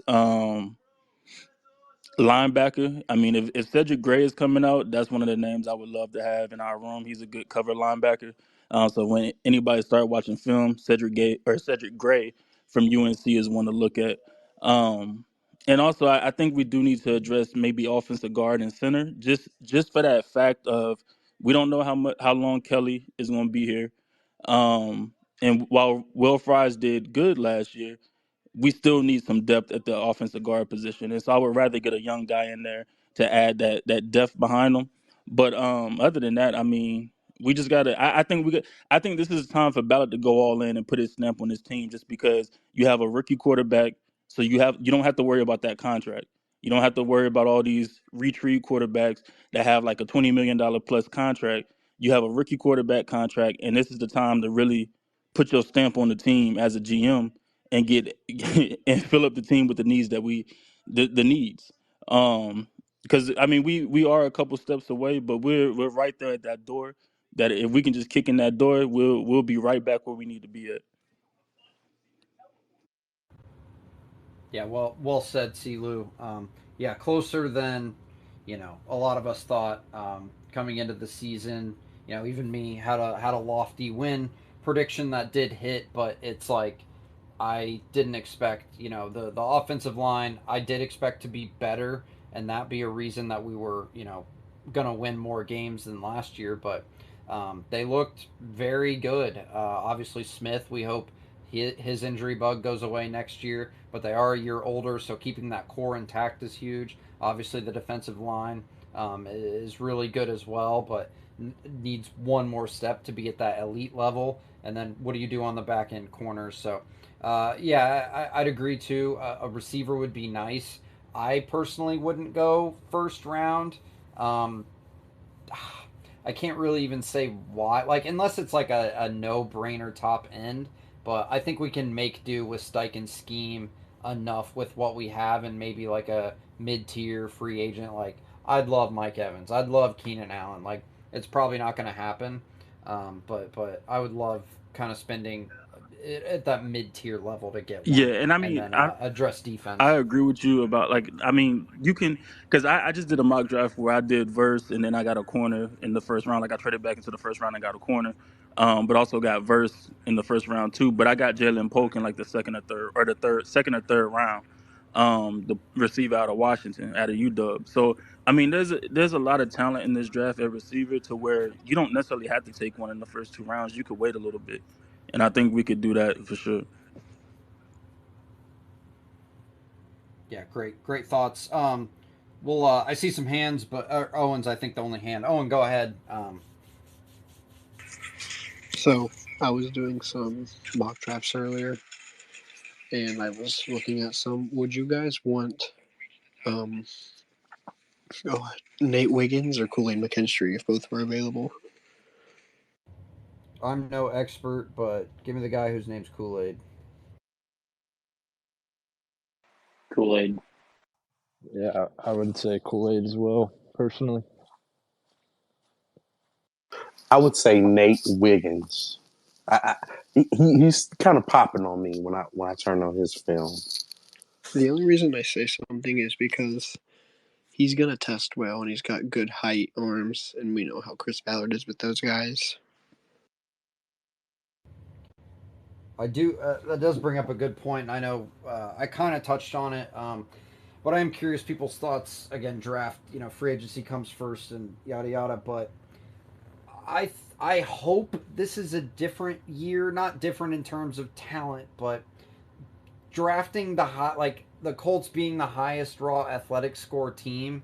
Like, yeah, again, it's probably going to happen. We know the trends at this point, but at some point, like, can we not just pick the guy with like a super high motor, like not first, second, or even third round, but when we get to the fourth, fifth round, yeah, I get you're trying to do a dart throw, but to me, I'd prefer a few kind of guys who may not be the best testers at athleticness and can just get after the passer or are relentless on the offensive line or running the ball or something like that. Am I kind of crazy for thinking that, or maybe that kind of got mouthwashed out with this team and performing well to what their athletic capabilities of being drafted are. Oh wait, you mean we shouldn't do the same shitty strategy that's never worked for Chris Ballard over and It's over not and never over? worked. It's not never worked. It hasn't done anything So, yet. so, and I got a question for everyone. And I hate to keep going back to this and just reliving it because I hit my knees when it happened. Um, but 4th and 1, that's going to be a thing for me. I don't know if I'm going to be able to get over it until about around April. I'm going to live with that for a few months. But I feel this way. If you know you're the best player and it's 4th and 1, you go up to your coach and you tell him, "Give me the ball. I got us. I'm gonna take us there." And I feel like Taylor or Pittman, that should have been a thought of theirs.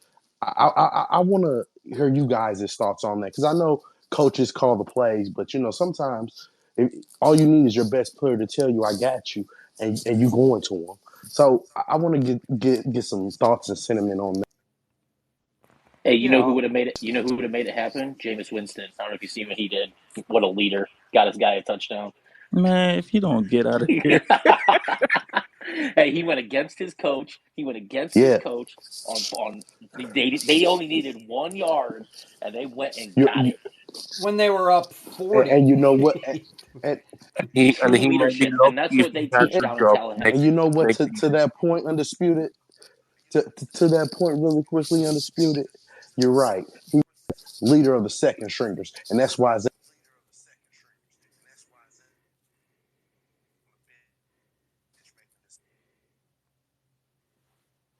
There it is. Uh, yeah, I would go.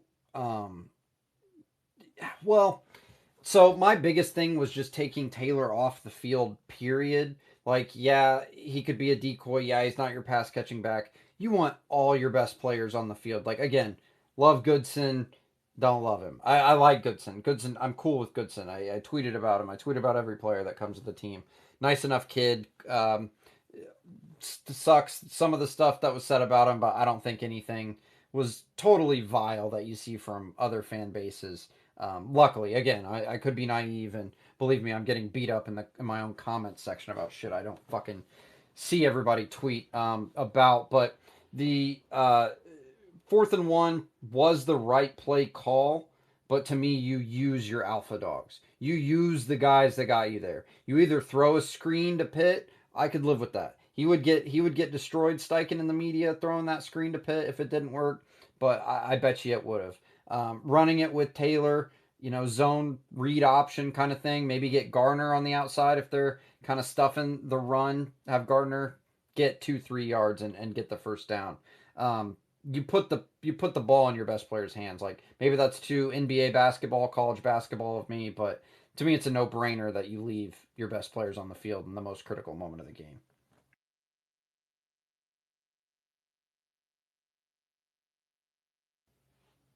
All right, I guess I made a pretty good point. Let's let's get Silu. I saw you coming off mute, and then we'll get to Adam after Silu. Oh yeah. Now I was just gonna say like I didn't have a problem with the play call. I didn't have a problem with who it was to. Um, my thing is I mean, there's a couple different things with that play where okay, I mean, especially because they said that they had been practicing that play all week with Tyler Goodson, and I mean that's kind of what Tyler is really there for, especially since Evan Hole is was gone for the rest of the season. But I mean, it's just a couple of different things that it was execution. Like I mean, I think you said it too, Cole. Like the play worked, but I don't really mind Jonathan Taylor being out, and also to that point too, like the play before, or I guess the second down play, it was 2nd and 8 or something like that. JT had a chance to really kind of get the first down, and he ran out of bounds. And I get like he had a hurt heel or whatever was going on with his leg or his foot or whatever. Um, but I mean, it's just different factors that led up to that point too. That I think could have been avoided to where the whole play could have been avoided in general. Like I said, Jonathan Taylor had a chance to get the first down. He ran out of bounds. Raymond could have probably sealed this guy off a little bit better, so Jonathan Taylor didn't have to run out of bounds. He could stick his foot up and just get upfield. Um, But then at the same time, like I said, it could have been a better ball. Tyler Goodson, it still hit his fingertips. He could have caught it. It's a bunch of different things, and I don't know how they necessarily teach or practice the play. But also, if Tyler Goodson gets a little bit wider on his angle, then maybe it is a good pass. So I mean, it's a bunch of different things, but I don't really mind. I don't mind it. Like I don't mind the play. Um, I don't mind the personnel that was in there either. I mean, Pittman was there to really kind of shield off both guys and open up that little wheel route. But you know what I have an issue with is not the 2nd and 8 or even really the fourth and one. Where my issue comes is 3rd and 2. Is your run off of Ryman side, Ryman and Fries? That's not what you do. You go after your big boys. That run should have been to the left, not to the right. If it was going to be a run on 3rd and 2, but I think 3rd and 2, the play call got a little predictable of where it was going to go. I would have liked to see something better on 3rd and 2. I think that's where Shane's going to have his regrets. His play. I agree with that. Yeah, Adam, let's go to you. Great to meet you in person. Met Adam, nice enough guy. The beard's as thick and luscious as you could imagine. Adam, thanks for coming back on the My beard is show. better. What do you have for us? Yeah, I agree with you, Cole. I would rather die with our season on the line, putting in either Pittman's hands or Jonathan Taylor's, not Tyler Goodson. Like you run it right between, to the left side behind Clinton Nelson and Ryman on the left. Put the ball in his hands. We just paid him all that money, and we don't even have him in the game with our season on the line. Like I get he was hurt, and we were kind of the run game wasn't really there in the second half as much. But like I'd rather die running 4th and 1 than throwing a ball to Tyler Goodson and making him put that all on him, which really wasn't all on him. Because I mean, Gardner had plenty like a clean pocket. Like he wasn't under really much pressure in that last play. Yeah, he kind of had to side throw it a little bit because Lyman had his guy and the defender was putting his hands up. But like he had time to throw that ball where it should have been and put it on the money and everything like that. But like either I agree with Silu saying like or no maybe Ray saying like hey Jonathan Taylor and Pittman need to step up and be like I need the ball in my hands like I need a ball thrown to me. We're gonna get this, or if we don't, we die with our best players trying to get the ball. But I don't know. I mean, at the end of the day, my prediction of the season was 6.5 wins or less. So I mean, I'm happy with finishing 9-8, being at the game. It's a lot of fun. But I mean, your best players, you want the ball in their hands regardless. Yeah, I'd agree with you, Adam. Yeah, joke. I saw you come off mute. Thanks for coming on. I think it's your first time on the show. Let me hit you with the follow, and floor is yours, man. Thanks for coming on the Colts Fan Cole show. Hey, thanks, y'all. What's up, Cold Nation? I just think the play call from Steichen was good. It could have been executed, but I think the elephant in the room is just that Gardner Minshew didn't come to play. Jonathan Taylor left it all there on the field, whether he was on the field or not. If your quarterback ain't bringing it, I mean, yeah, we win that game, but how much noise are we gonna make in the playoffs? So I just think it shows us that there's a level to this whole QB thing. Stroud came to play; he wasn't fucking around. And I think Minshew, he was off all night. It was a Jonathan Taylor game, so he should have been in. And I just felt like at the end of the day, at 4th and 1, just go get the 1 yard, man on man. So, but he schemed up a good play. But at the end of the day, man, this falls with a quarterback. That's all. Yeah, I would lean a little more coaching than quarterback. You could argue too. Is was Goodson supposed to kind of curl off his route a little more, get to the boundary more, or we assume he's where he was supposed to be. Bad throw, bad catch, but yeah. Also, you can't help but wonder what could have been if we had our quarterback the whole time, in Exactly. There AR. was just a So ton of bad balls that whole game from Gardner. If you go back and watch the tape, you're just gonna be even more pissed. So the 4th and 1 didn't kill us. I mean, we had a lot of stalled drives. So when you go back and look at it, you'll be very disappointed. But he got heart, so man, shout out, much love to him. But we need our QB1 back, definitely. are you happy to bring him back as a backup if it's like affordable, like less than 4 or 5 million? Oh yes, sir. He's the supreme backup when he doesn't have tape on you, but everybody has tape on him issue now too, so it's a little different. So they know the scheme you're running. We're not changing much this year, so but we need to just start looking at another QB who's similar to Richardson, so that the game plan ain't got to change but so much, and they can use their legs. That's what we're leaning to. So we need to keep that in mind going into this draft. So I love mobile quarterback. So in the later rounds, so to groom them. So I think every NFL team should start a QB farm system and getting your team right. So that's another thing too. So any mobile quarterbacks in the later rounds, we should all be looking at and checking the film.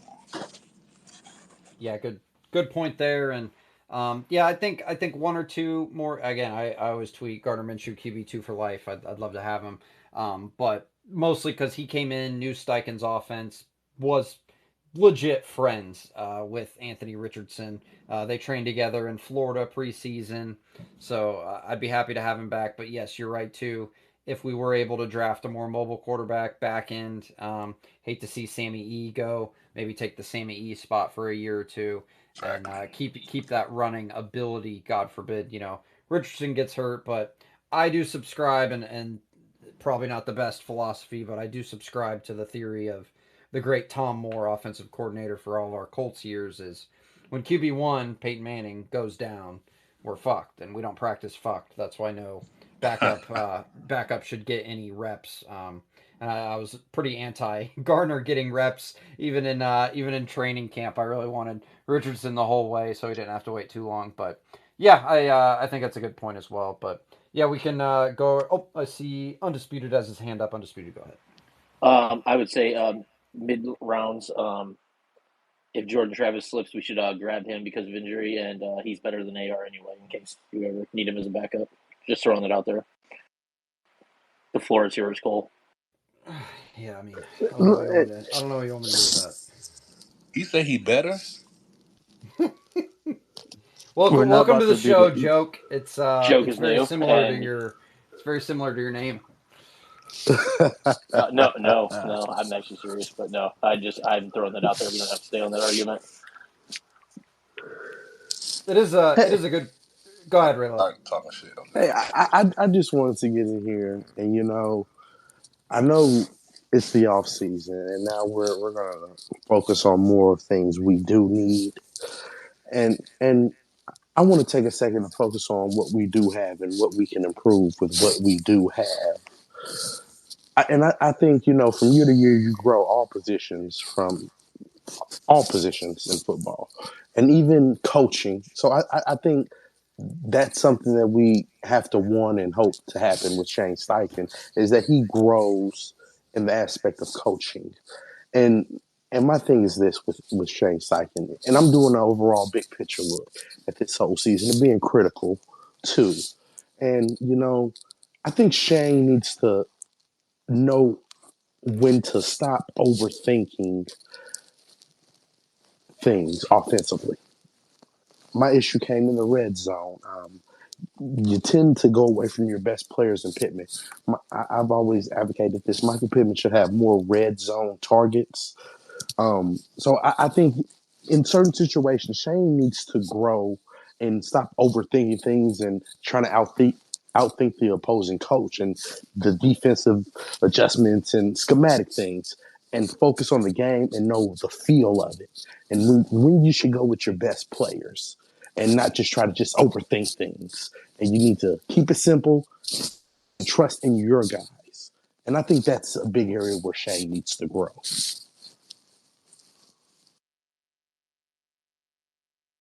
Yeah, it's hard to psychoanalyze, one play in particular. and I know you're kind of talking more broadly. It's tough to leave a sour taste in your mouth, but again, think of what Steichen did too, without having Taylor the whole season. So maybe if Taylor was healthy and played nearly every game this season, does that call stay the same? I would think no, but maybe he had the confidence since Goodson did perform really well against a good defense against Pittsburgh that he felt confident with them. And again, it's hard to fault him there, but also I agree with you. The best players should be on the field at the most important parts of the game.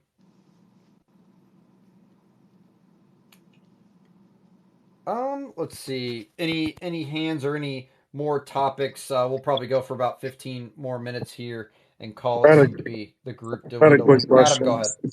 Dude, like, say we resign Zach Moss back, we have Taylor under contract, and Evan Hall comes back fully healthy and all that. Trey Sermon stays. Does Tyler Goodson even make the roster next season? I know he's under contract, but like, No, does I he even mean, make the team? Like, I don't think so, in my opinion. no, he was like running back. Gosh, 6, 7, 8, Yeah, even coming into the season. Like, remember Jake Funk got carries in week 1. yeah. Who's the guy we cut? Week 1. Uh, Kenyon Drake, or we had No, Kenyon You Drake, No, talking about not Kenyon but Jackson? Drake. It was yeah, Deion Jackson. Yeah. Jackson. Deion Jackson. Yeah. So yeah, I mean he was buried in the roster. So again, I love the practice squad, the preseason, offseason roster guys.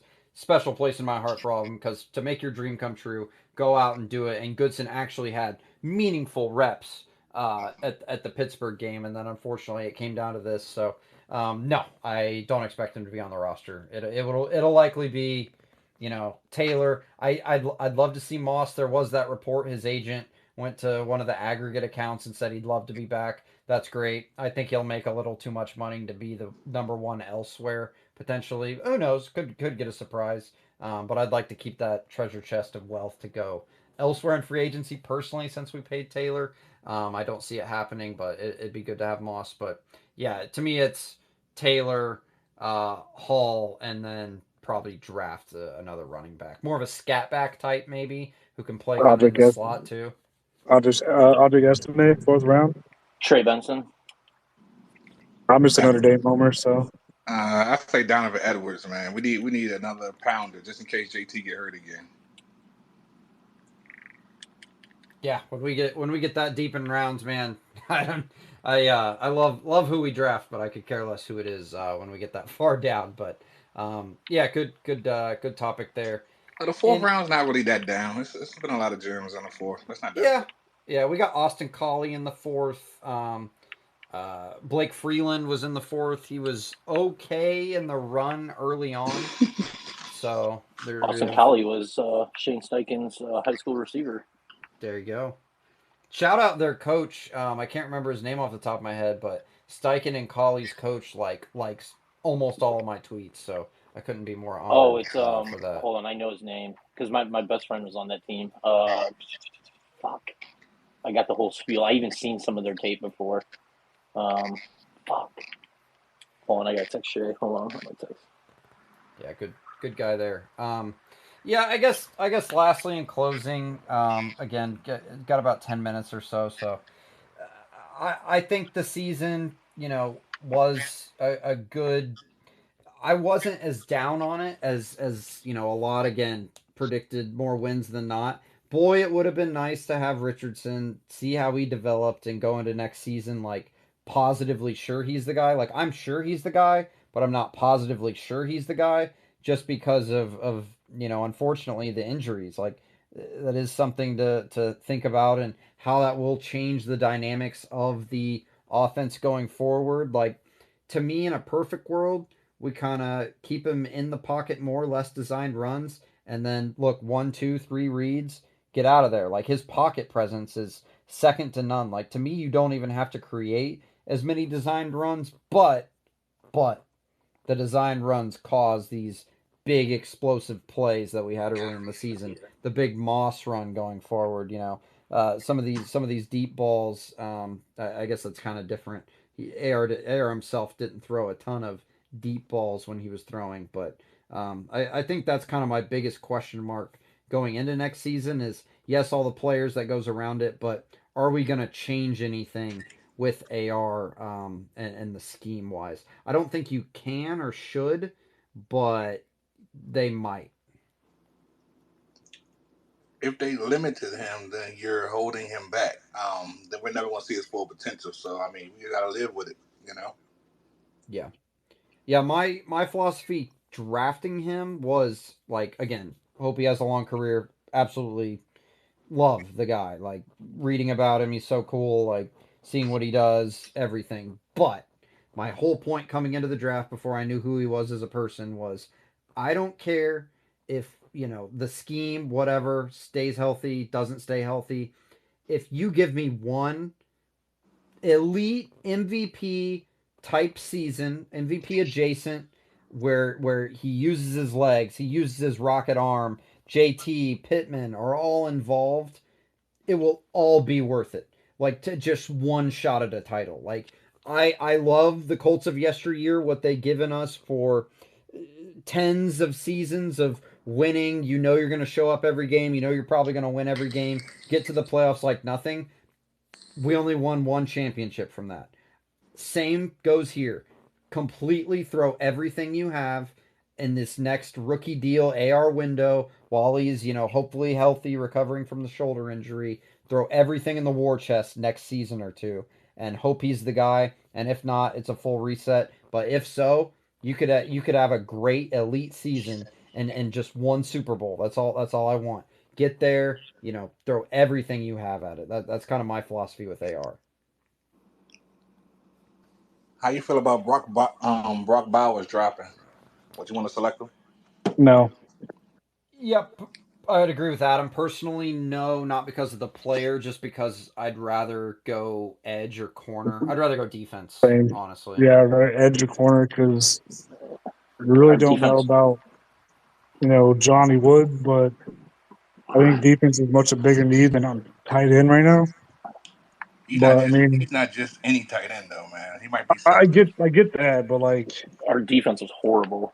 yeah, like I'm with Undisputed. We need a game changer edge rusher, like 100%.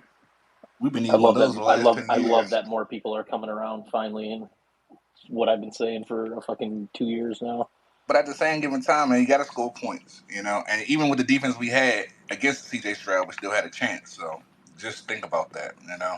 Look how We much did pressure score we did to get points this on him. year. I get it. I get it. I understand 100% where you're coming from. But if we would have had AR, man, after this thing, that's a different game. And we still in that game without him, with Minshew playing terrible. Yeah, but my Terrible. biggest thing is like if we get an elite edge rusher or a game changer edge rusher, you can get a second tier cornerback that's not as good or elite because your edge rushers are getting to the quarterback where your secondary is not having to cover the wide receivers as much because you're getting home and getting that pressure on the quarterback. Hey, it works both ways in football, definitely. If you It got to be does. there in that offense, you know, you stay on the field longer, your defense is fresher. So, I mean, it works both Yeah, ways. I understand.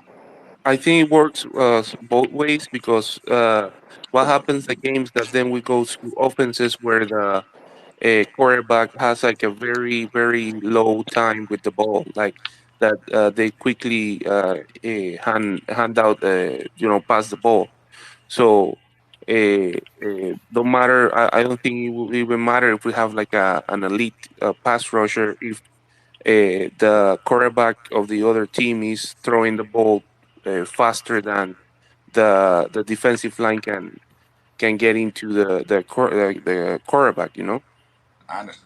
That's a good point. But Yeah, all I good mean, defenses have that good number one game changing pass rusher, and we don't have that. We haven't had that in so long, and I don't want to hear about Hurricane Dio or any of that dumb bullshit that everyone wants to talk about. I seriously am so sick of hearing about that shit. It's unreal. Like we have just a bunch of rotational guys that are they're just not the guys, and we fucking need that. I mean, our defense was like 25th. Our offense played good, and if I don't think we would have. I think we would have as many wins, maybe one win, maybe one or two wins less if we had AR all year. If AR is as good as the way everyone talks, if AR is as good as what everyone says, then what we have on offense should be okay. If AR is that good and we think he moves the needle that much farther past Minshew, then it should be all the bad eggs should be going into the defensive basket because our defense was like 25th overall or some shit. So And Well, yet, and yet, still, we had 50 sacks with no elite edge rushers.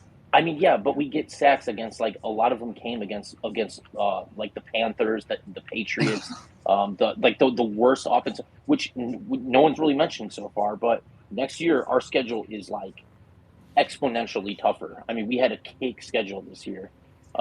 So just saying, looking at sacks and saying, oh well, we had X amount of sacks. That means our pass rush is good. Is just not. It's just like the famous name is Yannick Ngakoue. You can say did he have 8.5 or 9.5 sacks last year or some shit, something like that. I forget, but he had 9.5 sacks. Okay, was he a good pass rusher last year? I mean, it's arguably no. It's because they weren't at good stage. They were cleanup sacks, like they were. He wasn't a consistent good pass rusher. Just because we have sacks doesn't mean we're a good pass rush. If we had a better pass rush, we wouldn't have as bad of a defense as what we did.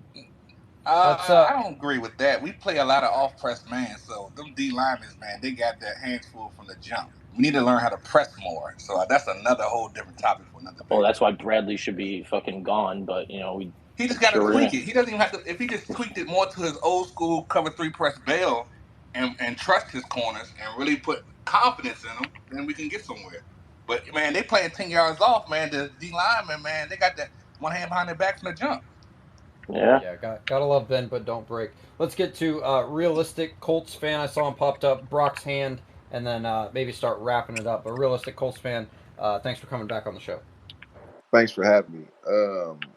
Few things when it comes to like, okay, first thing, I've heard Brock Bowers' name, but like looking at him today, like it didn't take long. Like obviously he's him. You know what I'm saying? If he's there, if we don't take him, what are we doing? Like honestly, like I get it. Like I'm team build defense. I've been saying that since the season literally ended. I came on this show, was like, yo, we need defensive stars. Like I don't understand how we could see Dwight Freeney, Robert Mathis, and Bob Sanders play for this freaking team, but we win a championship and then not connect the dots that we need superstars. Like we had decent players around them, but those three themselves were the superstars. They were the anchor of the defense. That's just what it is. It's what it was. It's what it is. Every team that is good and successful has those superstars, and we need them. We don't have them. Buckner was playing like an elite superstar. He still is. You know what I'm saying? I'm not saying he's not, but he can't do it all by himself. That's just not a thing. But if Brock Bowers is there, we got to take him. I don't see a world where we don't. You know what I'm saying? Because just like we're saying, we can draft this or get that. You know what I'm saying? If Brock Bowers is there, we can. If I'm not mistaken, he is a top 5 just target, like a weapon. Correct? Like is anybody can answer that? Dude's that dude. so go best player available instead of team needs. Yeah, like for sure. Like best part because we have tight ends, you know what I'm saying? But like that dynamic guy that can just like TE1, you know what I'm saying? We haven't had that in a minute. And that's like a quarterback's best friend. You want to help AR? There you go. I mean, you honestly could probably just trade for Kyle Pitts. They don't use him in Atlanta anyway, instead of drafting Bowers. Yeah, but if you want to trade for Kyle Pitts, they're still going to overvalue him. So, you know what I'm saying? I don't, Yeah, I don't think there's yeah, really like a Yeah, and viable. with Arthur I Smith really gone, doubt I don't know if anybody we're becomes gonna a get top 10 Kyle. though. yeah. I don't hate it. It's just I don't. Well, one, I don't really see it happening. If he's there at 15, maybe I don't know if he'd be there. I'm just mostly hoping for a defensive stud. I think he goes top 10. I'm team sign somebody. You know what I'm saying? Like a safety or just a DB. Period. Bring me Mm-hmm. somebody that can Yeah, communicate to somebody else what they're doing in time, please. yeah. Let's actually pay money to a corner. How about Yeah, There we that? I go. agree. There we go. We saw That'd be Gilmore win Pay us some money to a games corner, that we draft should an have won. edge. right. Let's get to Brock's hand, and I saw Nick popped up, and then we'll start to wrap up. But let everybody get their final shots in. Brock, go ahead with your hand up, and then we'll get to Nick after, and then kind of do a last call roundtable. I was just gonna say with with defense, you don't necessarily have to have the one elite edge rusher. There are elite defenses in the league that don't have that, but you pretty much need at least one. You need at least an elite secondary or an elite D line. You can't have a great defense without one of those units being at the top of the league. And so it'd be nice to have both at the top of the league, but if push comes to shove, we got to at least have one of those be towards the top, and then we can build our defense around that.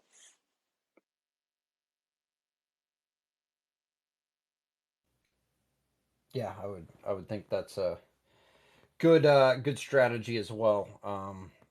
Brock, let's see. Nick, do you have anything for the group before we wind it Yes, down? sir. So as far as like the edge versus the cornerback battle, I feel like with this type of defense with an attack front, you need the guys up front to really help the secondary out, especially guys are going to be young. Like Juju Brents and Jalen Jones are only going to be a year older. And even if we take a corner in this upcoming draft, there's still going to be a young ass secondary. So you got to, how do you support the young secondary? By you get an elite edge rusher. And right now, if you have just a bunch of average, well, not average guys, a little bit above average guys that kind of you do it by committee, we've seen it. We've seen it happen too many times where guys are getting the ball out and rhythm, hitting guys wide open in these soft zone coverages, and it felt like Gus is. I don't know what's going on, man, with the way that he had these corners playing. Like, how many times do we see anybody get pressed at the line of scrimmage from the secondary? And I feel like a lot of that comes with I don't know if it's like fear of them getting cooked or what, just them not being able to do it at a high level just yet. But I feel like the more mature they get and the more they grow in this league, um, they'll get better at those things. But you have to be able to attack up front in the meantime while these guys learn to develop into the corners that you think they can be. On the outside, you got to support them up front with the edge. So that's if it's between Jared Verse and Kool-Aid McKinstry at 15. I'm taking Jared Verse or any edge rusher, whatever edge rusher is available at that point that they feel like could be something. I've Yeah, got Jared Verse and Dallas Turner. Yep. Hey, Cole, real quick. Hey, the high school coach I think was Chris Jones. great guy. Likes all my Yeah. tweets. Love him. Um, yeah, I would also edge over corner, especially there's enough guys in free agency. Hopefully, we can, you know, get the best mid tier 2 year guy that Ballard loves to sign. Like in what free agency starts in like March 11th, I think I said. Maybe like right before the draft, like just get like a middle of the road corner to not have to draft one in the first round and just spend a few $1,000,000. Oh, that would be exactly what's going to happen. So look forward to that. Look forward to talking with all of you every Wednesday going forward. Any around the horns? Anything pressing before we get out of here? Yeah. Make Undisputed say one positive thing about Richardson before we go as we end the season, or else he should be banned from attending any of these. Just one positive. There's so many. You could pick About his so play many. too. Don't be a smart ass and tell me he's got cool threads and Uh, nothing like he's that. Tell he's me got a good something. I rap mean, career. dude, we usually wear some sweet T-shirts. There you go. He had the Peyton Manning shirt. That was a sick one. Yeah.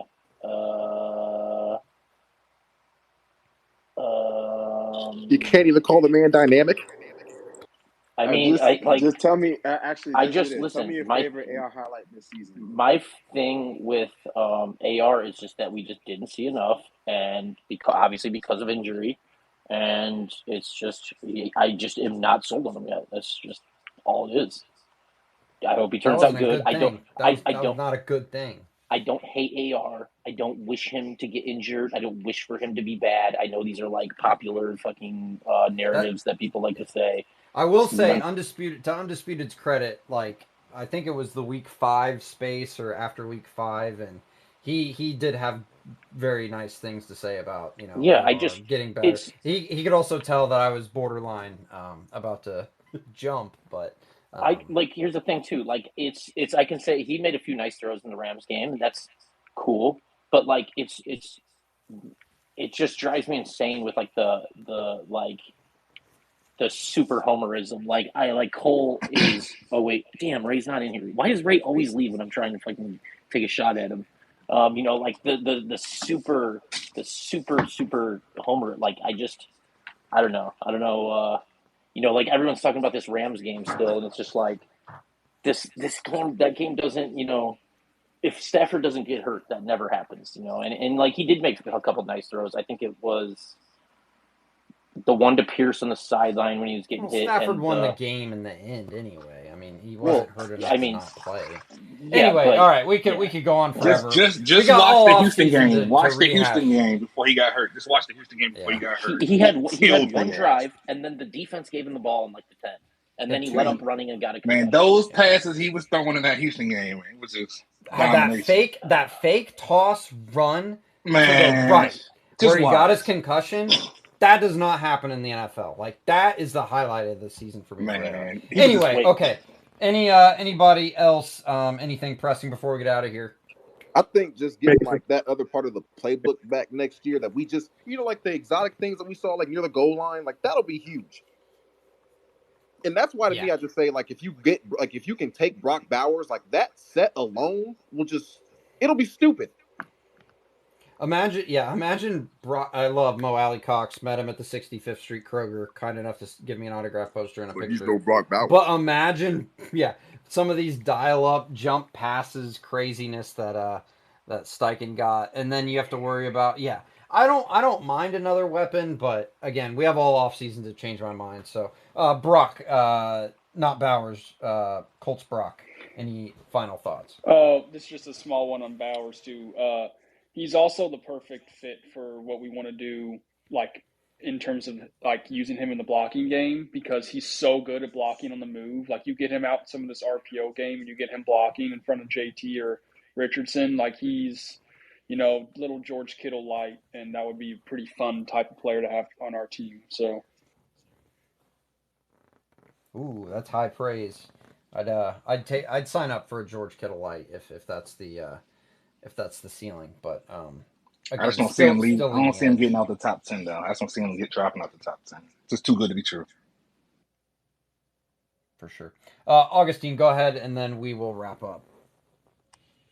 Well, I just wanna to mention I hope Mr. Irsay gets better. Mm-hmm.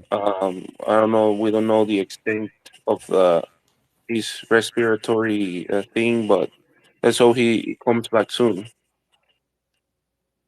Yeah, that's a good note to end on. Definitely, thoughts or if you prayers to Jim Irsay for sure. So I'll put everyone on mute here. Appreciate everybody for hopping in. Many more to come every Wednesday at 8:30. I'll be here breaking news events as well. Don't expect anything really breaking from the Chris Ballard press conference tomorrow at 12:30. If so, I'll hop on a space to talk about it. But I think you know what to expect from Chris Ballard press conferences by now. And again, as always, I'm presented by Rose Ink Official. Go get your fine line tattoos in Lebanon, Indiana, just a half hour northwest of Indianapolis. Say ColtsFanCole sent you for $10 off. She also does permanent makeup, eyeliner, microblading for your eyebrows. Long off season ahead. I'm sure we'll keep talking, 4th and 1, who we're bringing in, who we're bringing out. But I kind of broke down in my monologue what the immediate next steps are, determining who we're going to re-sign our own, especially Pittman, how much that's going to cost. And then March is free agency, April's the draft, combine in late February. So greatly appreciate everybody hopping on here. And I try and keep it as Colts-centric and respectful as possible. And again, not to pat myself on the back, but I think it's kind of gotten tamer once we've gotten the format of people not talking over each other and everybody getting in a fair word, and got a good group going. So again, can't thank everybody enough, and we'll see you next Wednesday at 8:30 unless there's anything breaking news from the press conference tomorrow. Thanks for watching, guys. This space was downloaded via spacesdown.com. Visit to download your spaces today.